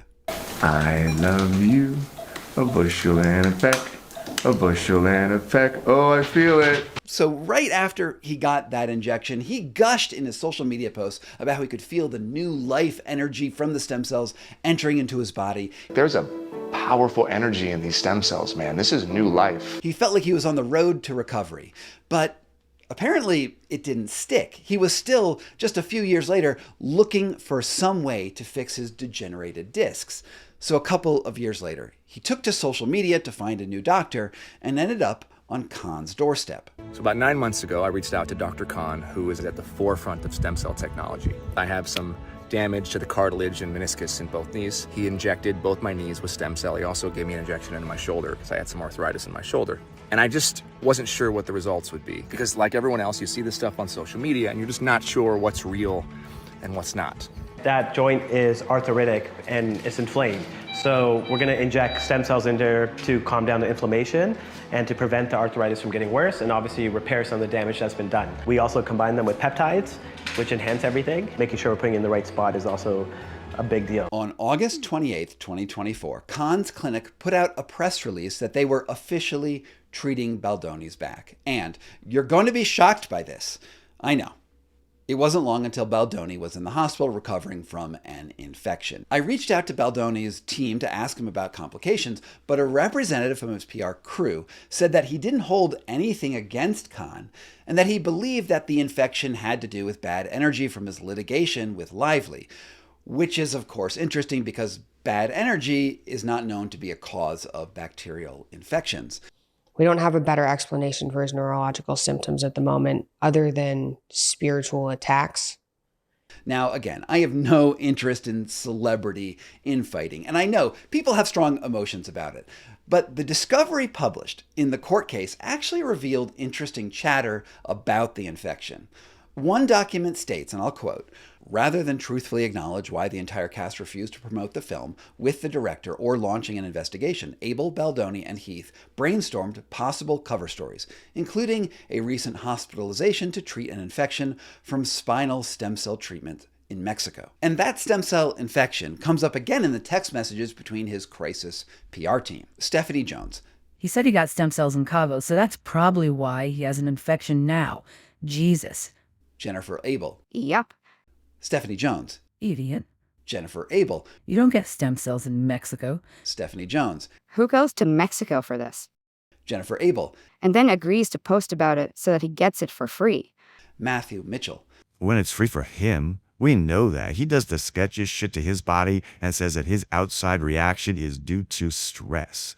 No, baby boy. It's because you got a janky-ass procedure from a strange-ass doctor in Mexico. You get what you paid for. Obviously, he's no longer working with that PR team. However, the point they raise is quite important. One reason that Khan works with celebrities is so that he can put out press releases that use their names, which ultimately brings in more ordinary patients into his practice. It's all top-of-the-funnel lead generation. It's why so many celebrities who have had him on their podcasts also show up in his various videos getting stem cell treatments. Hey guys, I'm here in Mexico with Dr. Adil Khan. I'm about to do VEGF gene therapy. I mean, I think we can assume that a lot of this is done quid pro quo, with no actual money exchanged. After all, this is sort of an unspoken rule of celebrity economics. While I was the first person to report publicly how Mark Hyman got sepsis from treatments he received from Khan's Eterna Health Clinic, basically all of the top influencers and longevity scientists already knew what had happened. They just decided to keep it secret. For instance, who do you think Andrew Huberman is talking about in this clip from last month in a conversation he was having with Gwyneth Paltrow? And there's a very public-facing physician who paralyzed himself with a stem cell injection into his spine recently. Oh, no. Don't get stem cells injected into the discs, I was told, because the discs can't receive stem cells. Oh, boy. But he went to a clinic. He was paralyzed. I don't understand the point of keeping all of this under wraps. If all of these health influencers knew about the dangers and potentially deadly outcomes, they could have put their energy into actually warning their audiences about this clinic, which was a known danger. I mean, it's kind of stunning that 3 of Khan's celebrity clients actually came down with serious bacterial infections that led to hospitalizations. I mean, if Khan can't step up his safety protocols for people with immense power and fame, then I shudder to think what his complication rate is with ordinary people who just come to his clinic. This is, of course, a question that is almost impossible to answer. Khan moves across international borders with ease, and no regulatory authority has the logistical ability to keep track of the complications that originate in his clinics. The only people who actually know what is going on inside Eterna Health are the employees who receive the complaints, and very few of them are talking. I mean, I know because I asked. This is a very similar problem that I ran across while reporting my book, The Red Market, on the trail of the world's organ brokers, bone thieves, blood farmers, and child traffickers, where I quite literally traveled all across the planet tracking criminal actors who bought and sold human body parts. Now, organ traffickers benefit from the ability to split their crimes across national borders and easily run circles around law enforcement. I called it the red market because, unlike traditional black and white markets, moving biological materials raises additional ethical questions about where human-derived materials come from and where they end up in clinical treatments. Now, at the end of the book, I suggested that the only way to break apart red markets is to introduce radical transparency into all legal human tissue pipelines, because the criminals are almost always able to hide behind a facade of medical privacy. For instance, if you want to know if the kidney you received from a transplant is legal, then it would be nice to be able to legally track it down to its source. Instead, they say, oh no, we can't do that because it harms patient privacy, and thereby often giving the cover story to actual criminals who are stealing human body parts. Stem cells are, of course, also human-derived materials. They often come from the umbilical cords of newly born children. And if they're being sourced criminally, then there are potential victims at the beginning and the end of that supply chain. So let's get into that part. Well, it seems that Khan's clinic has a high rate of complications, at least if you happen to be a celebrity. We don't quite know how those complications originate. I mean, as I see it, there are 3 potential vectors that explain how things got so far off the rails. The first is that Khan, maybe he has just no idea how to properly sterilize his operating room. I mean, for instance, in this clip of a stem cell procedure that he was performing on a 77-year-old fitness influencer with the handle Train with Joan, you can see him grinding a needle into her bone. See, now I'm anchored. I'm just going slowly into the bone.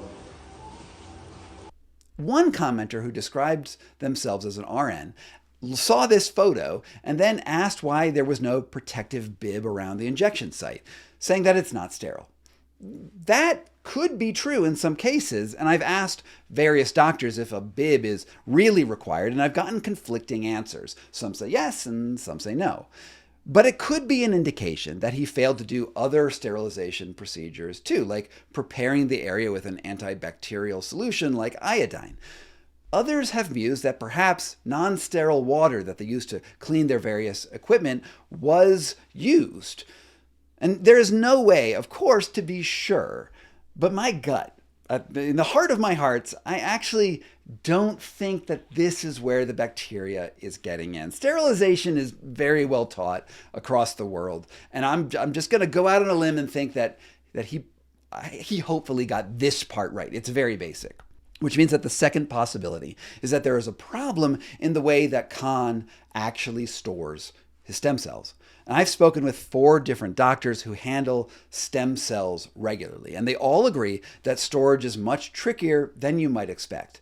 To paraphrase one doctor who asked me not to use his name, the stem cells were probably stored in a liquid nitrogen tank, and we tell everybody all the time you can't store cryovials in the liquid nitrogen phase of a liquid nitrogen tank. It has to be stored in the gas space because they leak.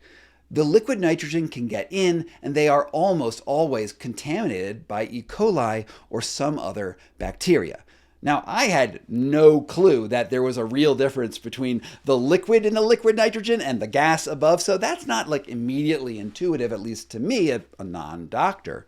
Considering Khan's habit, though, of constant traveling, there are lots of potential opportunities for storage procedures to fail to meet up to the highest safety standards, especially if he's actually traveling with those stem cells. Even a small error can create an environment that allows bacterial proliferation. And who knows, maybe he's got a frozen package of stem cells in his carry-on or checked luggage. The third possibility, however, is one that I find perhaps the most likely of all.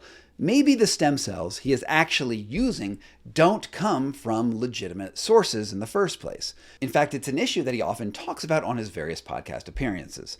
Here he is with Gary Lineman, aka the Human Garage, about how his success is built upon the superiority of his product. Most people know about it because of the Kardashians and Chris Hemsworth. Like, I've treated them and they've talked about it publicly, so that reached hundreds of millions of people.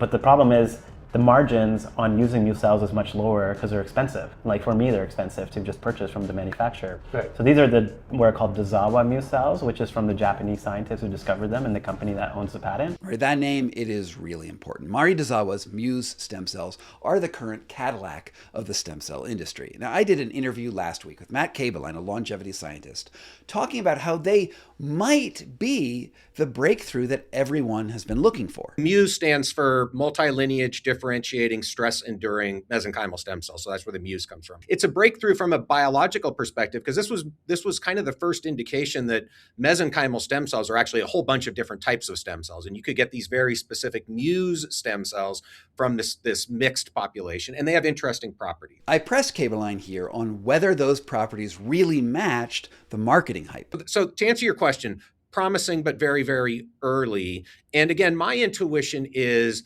this will be sort of a step breakthrough, but it's not, again, going to get us to the point where everybody's getting stem cell therapies to get younger. Like, it's not going to have that large of an effect. But I do think that these Muse stem cells will have specific indications where probably 10 years from now, you'll start to see them be routinely used in different clinics. So essentially, they're still experimental, but potentially promising.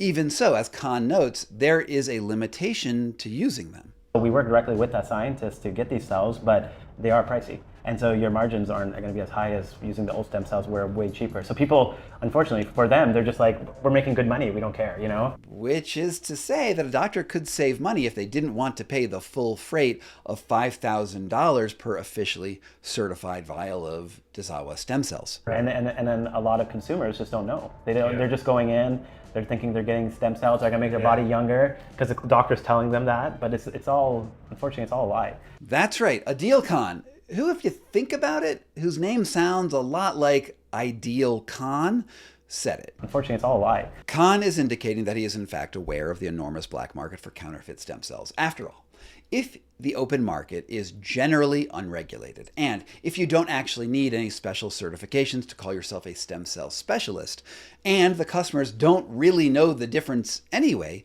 then why couldn't you just sell the idea of miracle-inducing stem cells and then just put whatever you want into the patient?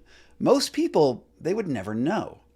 Even Mr. Garage has no idea what stem cells actually look like. Now, in the reel that Khan posted to his Instagram, you can see Lynham and Khan admiring this frozen vial of, well, what exactly? I mean, it looks like something between a horse suppository and the worst popsicle you ever tasted. And the message on the screen suggests that they are, in fact, stem cells.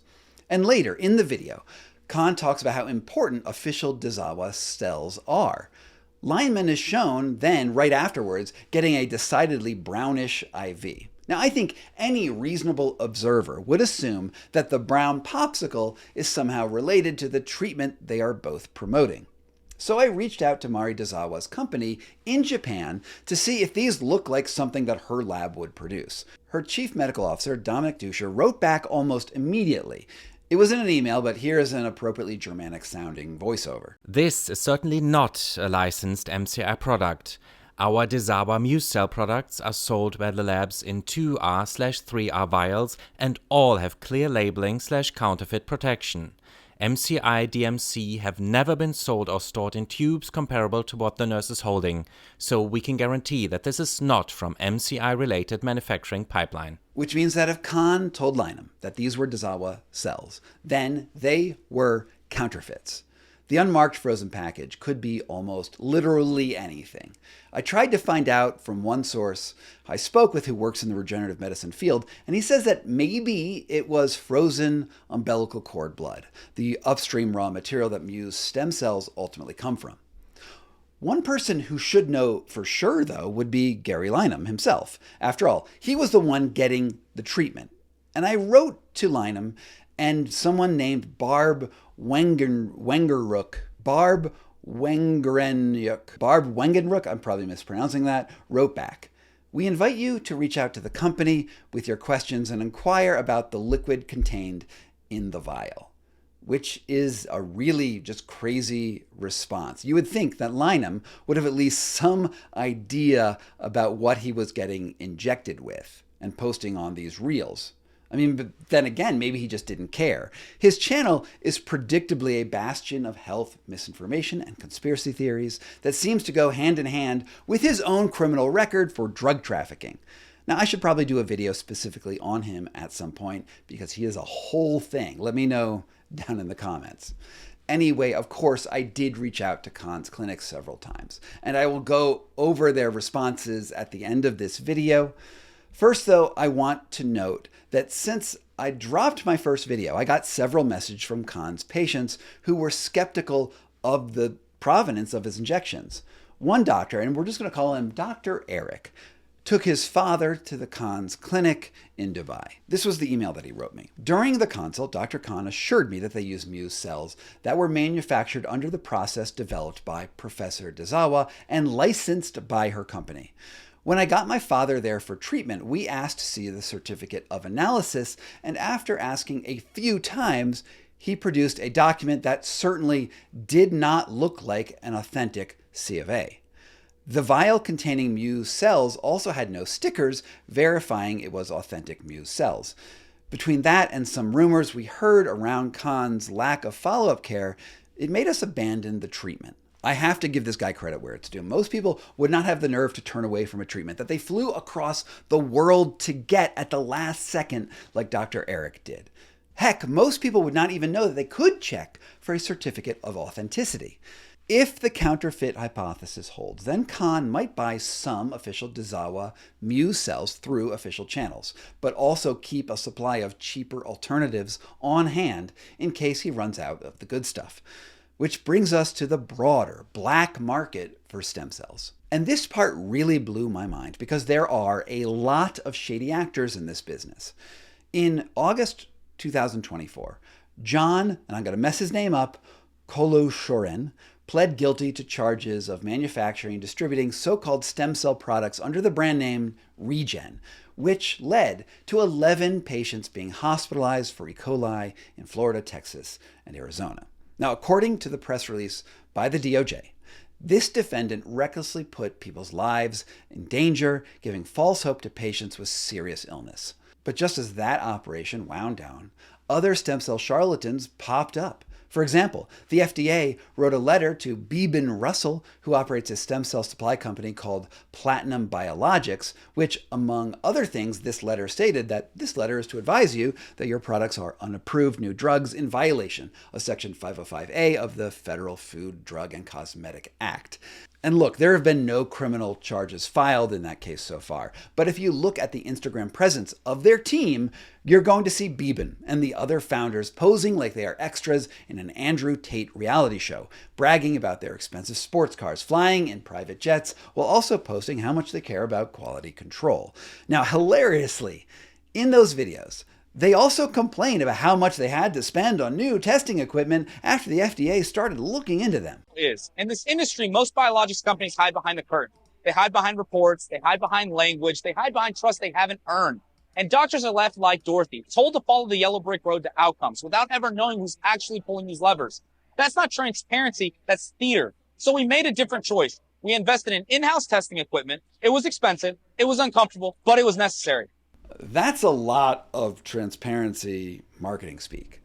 But I have to ask you, would you trust this man with your life? But we can do better than just pointing to a very scammy looking internet presence and actually look at lab reports that they sent out to clients in 2025 that were supposed to certify the sterility of their supply chain, because they raised serious doubts about what is going into their cells and how they're actually testing them.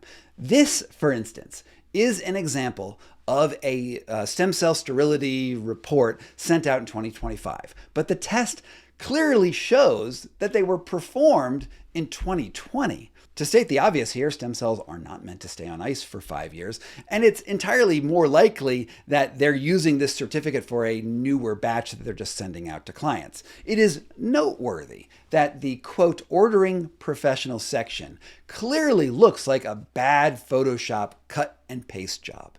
And this is the sort of bureaucratic error that I came across repeatedly while tracking down organ trafficking networks. Hospitals and traffickers were more than happy to forge medical documents so that regulators and curious investigators would just trust the, quote, face validity of the paperwork. I mean, even bad attempts at forgery were often enough to get past regulators. Of course, I can't say for sure that Platinum Biologics is a criminal enterprise. Determinations like that are ultimately left to the court to decide, but it seems likely that an investigation is, well, probably underway. Without getting into specific suppliers or distributors, an insider at one regenerative medicine clinic that I spoke with was happy to tell me that the going rate for an off-brand Muse stem cell package, one that claims to have the same efficacy of the official Dazawa brand, is just $500. That's 1/10 of what the official lab sells it for, which brings me to the largest problem of all. Stem cells are an experimental therapy that people seek out after they have tried usually every other modality out there. Despite the marketing, the reality is that stem cell science is still in its early days, with very few human clinical trials that show robust results. It could be that in the future, stem cell products like the Muse cells really will be breakthroughs. But we have to remember that the history of the pharmaceutical business is littered with the corpses of promising drugs that never went anywhere. In an ideal world, people will know that experimental treatments are inherently risky. And when they seek them out, they knowingly take that risk before they start treatment. It's what physicians call informed consent. And you can do this ethically. But the risks get magnified when prospective patients are also in the dark as to whether they are even getting a genuine treatment in the first place. The broader situation is so concerning that I can't honestly recommend that anyone, anywhere, put their trust into regenerative medicine at all. I can't suggest that you should even consider getting stem cells because we simply don't have the regulatory infrastructure in place to ensure that the treatment you ask for is the one that you get. This is the problem with black markets. It's like on-brand Louis Vuitton handbags and off-brand ones, except if you get the off-brand one, you really have no idea where it was made. Maybe it was mixed in a cement mixer for all you know. I'm certain, though, that some clinics, well, they do them right. There are clinics out there that don't cut corners, and their doctors really believe in the treatments, and they do their best to give you a sterile environment with the best possible stem cells out there. The problem is, I just don't know how a patient would identify such a clinic from the outside. And this is even more troubling because Adil Khan has announced a partnership with a chain of health clinics across the state of Florida with a company called Relive Health. I know a lot of people have been asking about Florida. We are hoping to be up and running by May. I know there's been so many delays. It's just because the USA made new cells have been difficult to make, and we cannot import them in, and they have to be made in the US, and this is the first time this is happening. So as soon as that's ready, which should be hopefully in the next month or two, then we're going to launch a clinic. He's able to do this because Florida recently introduced a new regulatory standard that made it easier to try experimental treatments so long as patients waive liability for unexpected outcomes. And my main question, though, is how he intends to get over the shortage of stem cells. What procedures are in place to stop complications from going? And is Khan even licensed to practice medicine in the United States? I couldn't find any evidence at all of that. Maybe Khan would be willing to show me his certificates.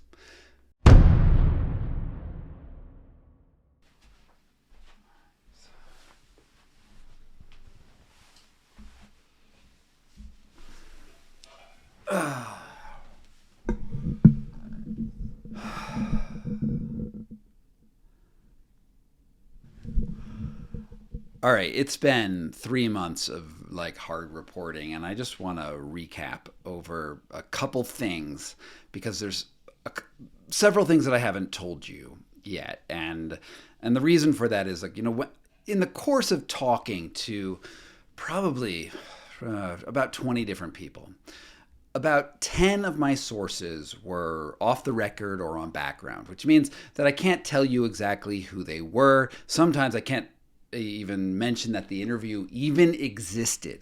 But I talked to a lot of people.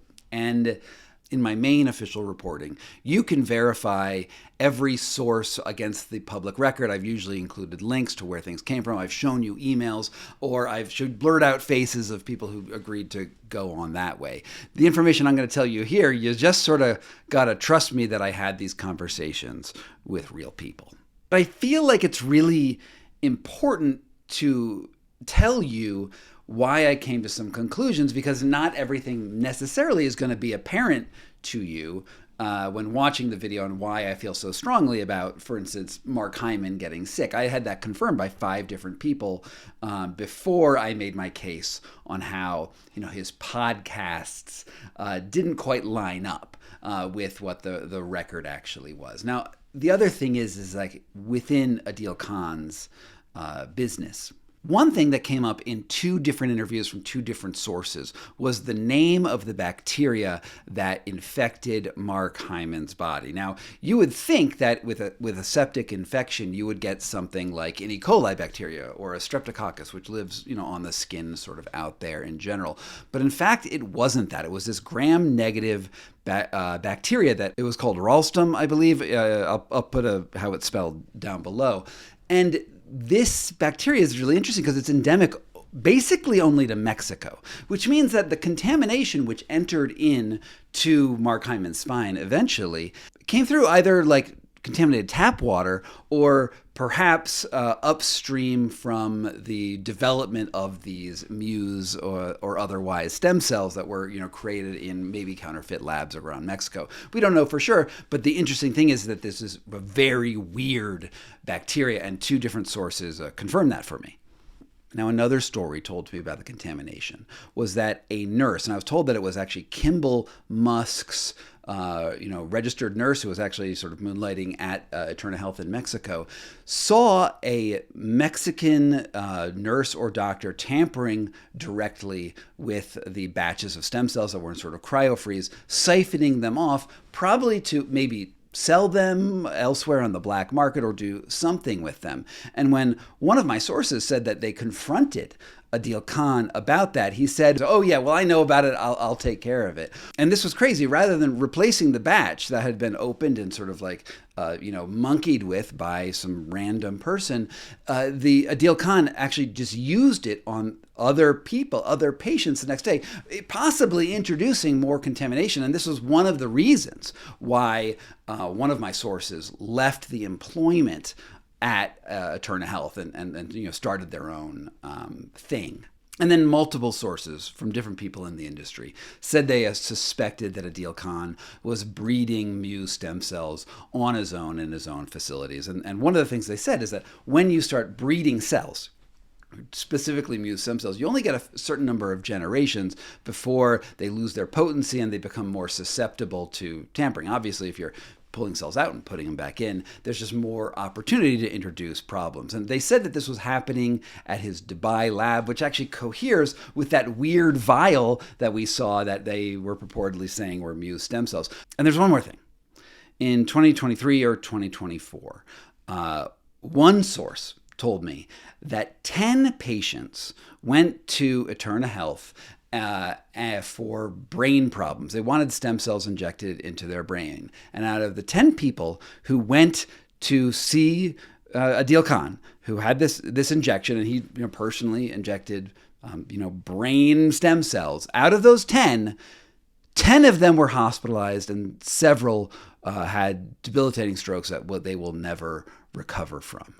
In another instance, a person had kidney failure, and they'll go be on dialysis for the rest of their life. The other patient that I do have direct knowledge of was referred to the same south of the border clinic by a doctor who's a longtime friend of mine. My doctor friend told me that the infection destroyed his patient's kidneys, and this guy's going to be on kidney dialysis the rest of his life. I do not have direct contact with the alleged other 20 or so infections from that same clinic. That part is hearsay, but only once removed. So, the truth will come to light. Now, these medical records, of course, I was not able to independently verify. This is just the thing that I heard from someone who I do know was definitely connected with Adeel Khan. But these are the stories that are out there, which honestly, these should concern everyone, because these should be looked at by the police, not by an investigative journalist who has no subpoena powers, no ability to, examine these medical records. These are things that should be looked at by the police in Mexico, these by the regulatory authorities and anyone working with Adil Khan elsewhere. And I think they're very, very concerning. Although, we're going to put this caveat that these are sources that told me this stuff on background and off the record that you cannot independently verify, which is, as an investigative journalist, I wish more people had the courage to step up, because once I started putting out these reports, everyone wanted to talk to me. I mean, I got so many emails from so many different people, but not a lot of people had the courage to do the right thing. I think courage is a really, really important part of being an honest citizen, because the people, if you know something that happened at one of these clinics of some sort of malpractice that is literally putting people in like dire shape and maybe getting them killed, I think you have a duty to come out and do something and not just save your own hide and pretend it didn't happen. But that's just me. Okay, well, there's just one more thing to say in this video, and that's what happened when I actually talked to Adil Khan. So let's get into that bit. Now, as I mentioned earlier, I did reach out to Khan and Eterna Health multiple times over the course of reporting this series. Now, at first, Khan agreed to an interview, but after several weeks of gaslighting me, I decided that it probably wasn't going to happen, so I asked them directly over email about complications that I had been investigating with Mark Hyman and Jordan Peterson. Now, I'm guessing that by that time they knew what I was researching. Rather than respond directly, they eventually put me over to their legal team, a lawyer named David Michaela, who has offices in Colorado and Puerto Rico. In one email, he wrote, "We are not able to provide specifics about patients, but I can unequivocally state that Dr. Khan has not ever performed spinal stem cell injection treatments for these patients. I am concerned about the veracity of your sources for this information, but at this time, we do deny the allegations." I was quite confused by that statement, because how can you unequivocally state that Adil Khan has not ever performed spinal cell injections when both Khan and Hyman posted Instagram videos stating that is exactly what they did? So Mark Hyman has severe spinal canal stenosis, severe facet arthritis. We had to use a combination of our engineered Muse stem cells and also Muse exosomes. We injected them epidurally using catheters. We also injected them into the facet joints. I mean, it seemed like he was unequivocally lying to me in the face of direct evidence. And I wrote him as much, and he wrote back just a few minutes later. "First of all, Mr. Carney, we owe you no obligation to respond or comment, but have provided you the courtesy of a response. Second, the PR you are referring to does not concede that Dr. Khan personally did stem cell injections on either patient. The pronoun used by Dr. Khan was not in the first person."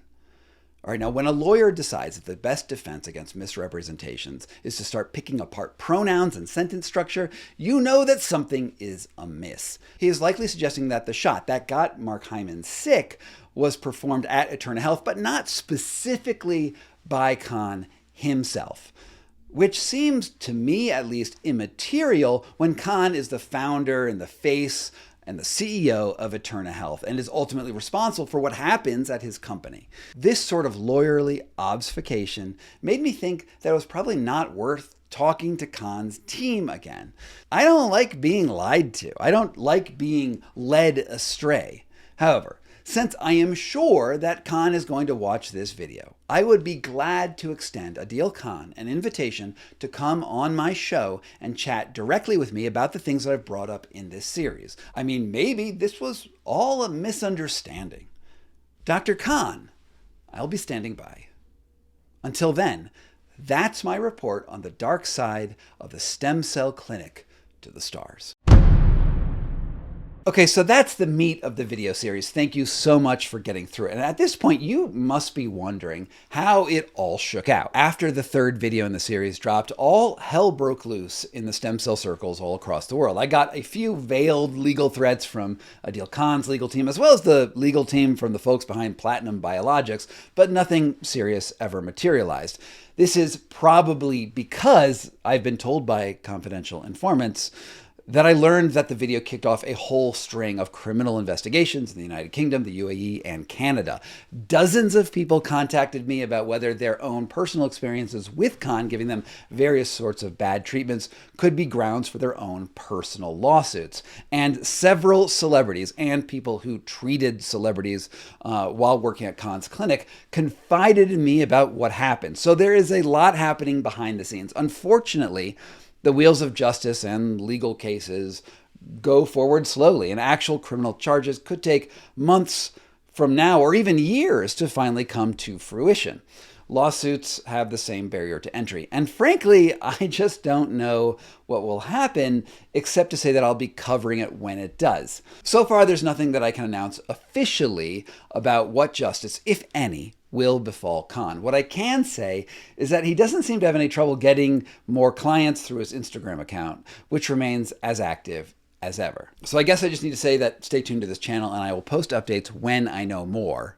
And as a bonus, as the final video in the series, one that I didn't even announce at the beginning of this series, I will post you the legal threats that I got from Michaela Peterson because they were just so beautiful. It's a short video. It's like, I don't know, it's like 12 minutes or something like that. But, you know, you can see how very angry she got. And it makes me wonder if perhaps Jordan Peterson's real problem is actually something akin to Munchausen's by proxy. This is Jordan Peterson, and this is his daughter, Michaela. A few days ago, Michaela mentioned me in a video about her father's declining health. I don't even want to mention this really because I don't want to give it any attention, but some journalist online reached out to me trying to pin Dad's symptoms on stem cell treatments, which is so dumb it's hard to fathom. And I responded, which was stupid. It seems to me that Michaela did not watch my report. If she had, she would know that I was investigating Peterson's relationship and promotion of Adeel Khan's deadly stem cell clinic to the stars, but that I concluded, based on my conversation with her, that Khan was not the immediate cause of her father's deteriorating condition. According to Michaela, whatever complications arose are most likely not directly related to Khan's expanded network of high-end celebrity clinics.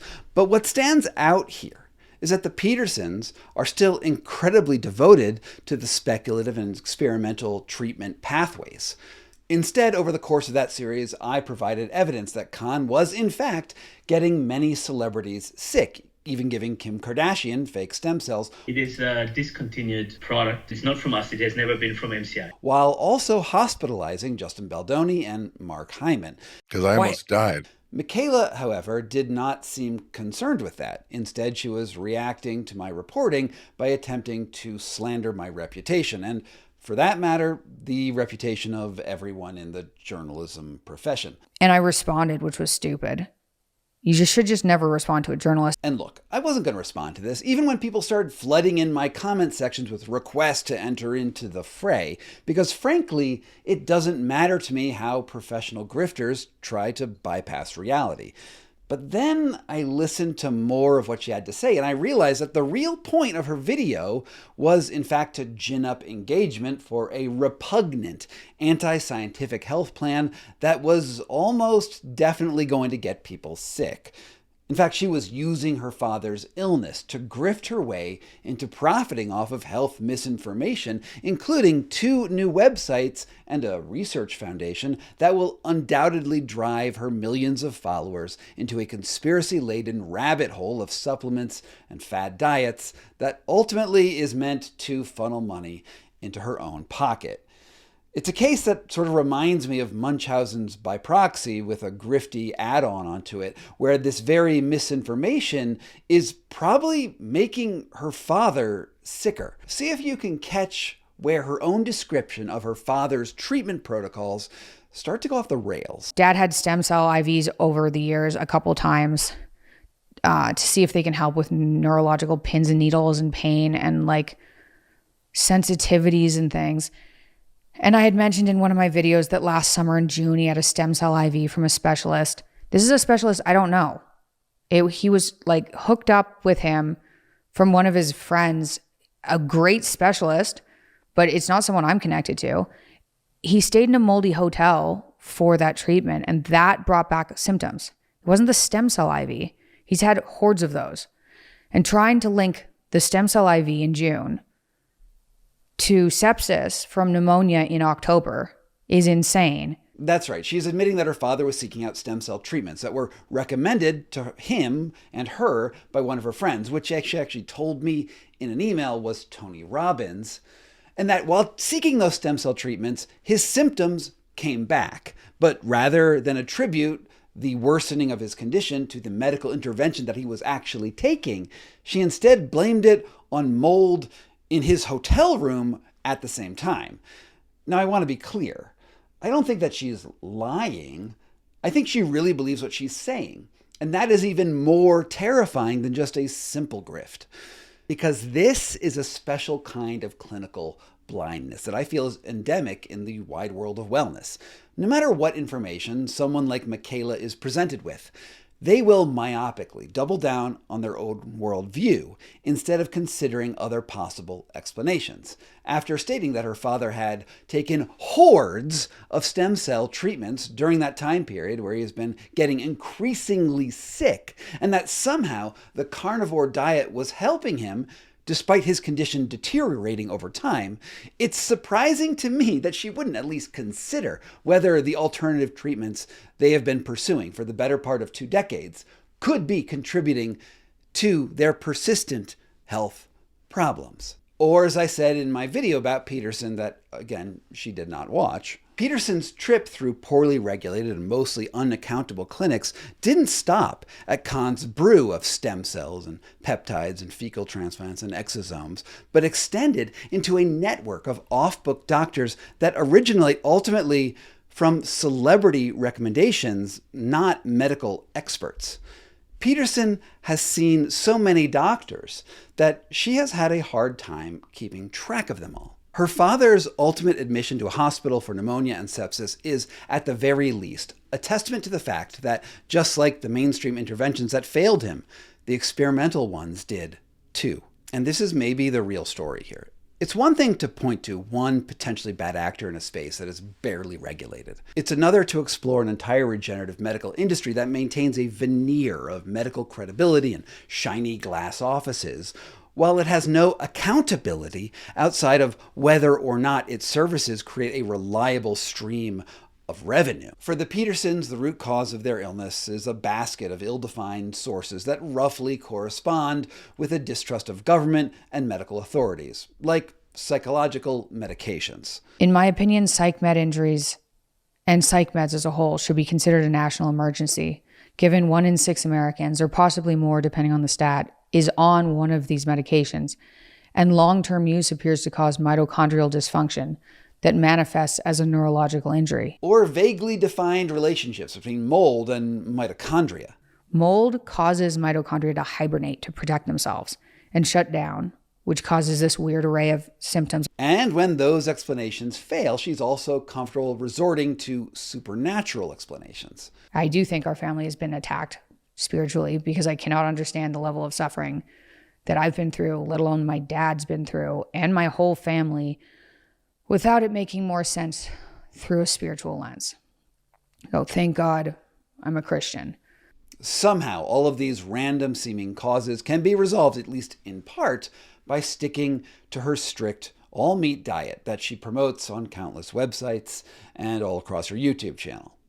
And a ketogenic diet gives mitochondria an alternate fuel that helps them heal and helps them work, which is why it's so massively useful and why we're just eating meat. I don't think I need to break down why this logic is so incredibly bankrupt. The through line is a general distrust of authority and scientific knowledge in favor of idiosyncratic hodgepodges of magical thinking. And yet somehow she is also simultaneously surprised that her own treatments are failing to fix her own problems. I suffered quite a bit, even on the paleo and ketogenic diet during that 2.5 year period. So the akathisia and the bad psych med injury symptoms felt like I was overwhelmed with a sense of impending doom that was stronger than anything you can naturally feel. And I know she ends her long explanation of how to fix big pharma and chronic illness with an announcement of a new website called Prescribed Harm, as well as a research foundation which for some reason is registered in Wyoming while she lives in Arizona, which is called the Fuller Research Foundation. These sites link to various taper clinics and ketogenic diet resources that could well have a financial relationship with the Petersons. The sites are a repository for her to collect anecdotes from her audience that support her conclusions that spread the same slurry of fear that she promotes across her channel, with no systematic analysis of any of it. And yet, when you zoom out to the larger context throughout all of her videos, there is a through line that's spoken time and again about the way she has suffered through chronic illness. She is bipolar, riddled with anxiety and arthritis, and has even suffered the same akathisia as her father after she got off psychiatric medication. By her own admission, she is one of the least overall healthy people I've ever come across. Her father is in the exact same bucket. They are struggling to get anywhere near a semblance of health, and yet this is what she uses to tell you that you should follow her health advice because she knows better than the experts, because she failed at fixing her own health issues. In other words, Michaela has posted a video that explicitly grifts off her father's illness and his internet fame to sell you her own branded misinformation pipeline that will keep her employed should he eventually pass away from the ailments that so far his experimental treatments have failed to cure. And that is really all I have to say about Michaela Peterson's video right now. From Foxtopus Inc. in Denver, Colorado, this was Scott Carney Investigates. Thank you so much to my supporters here on Patreon and on Substack and even on YouTube who make this work possible. It means the world to me that you're here. And if you want to get your name on the honor roll, all you need to do is sign up at the links down below. From Foxtopus Inc. in Denver, Colorado, this was Scott Carney Investigates.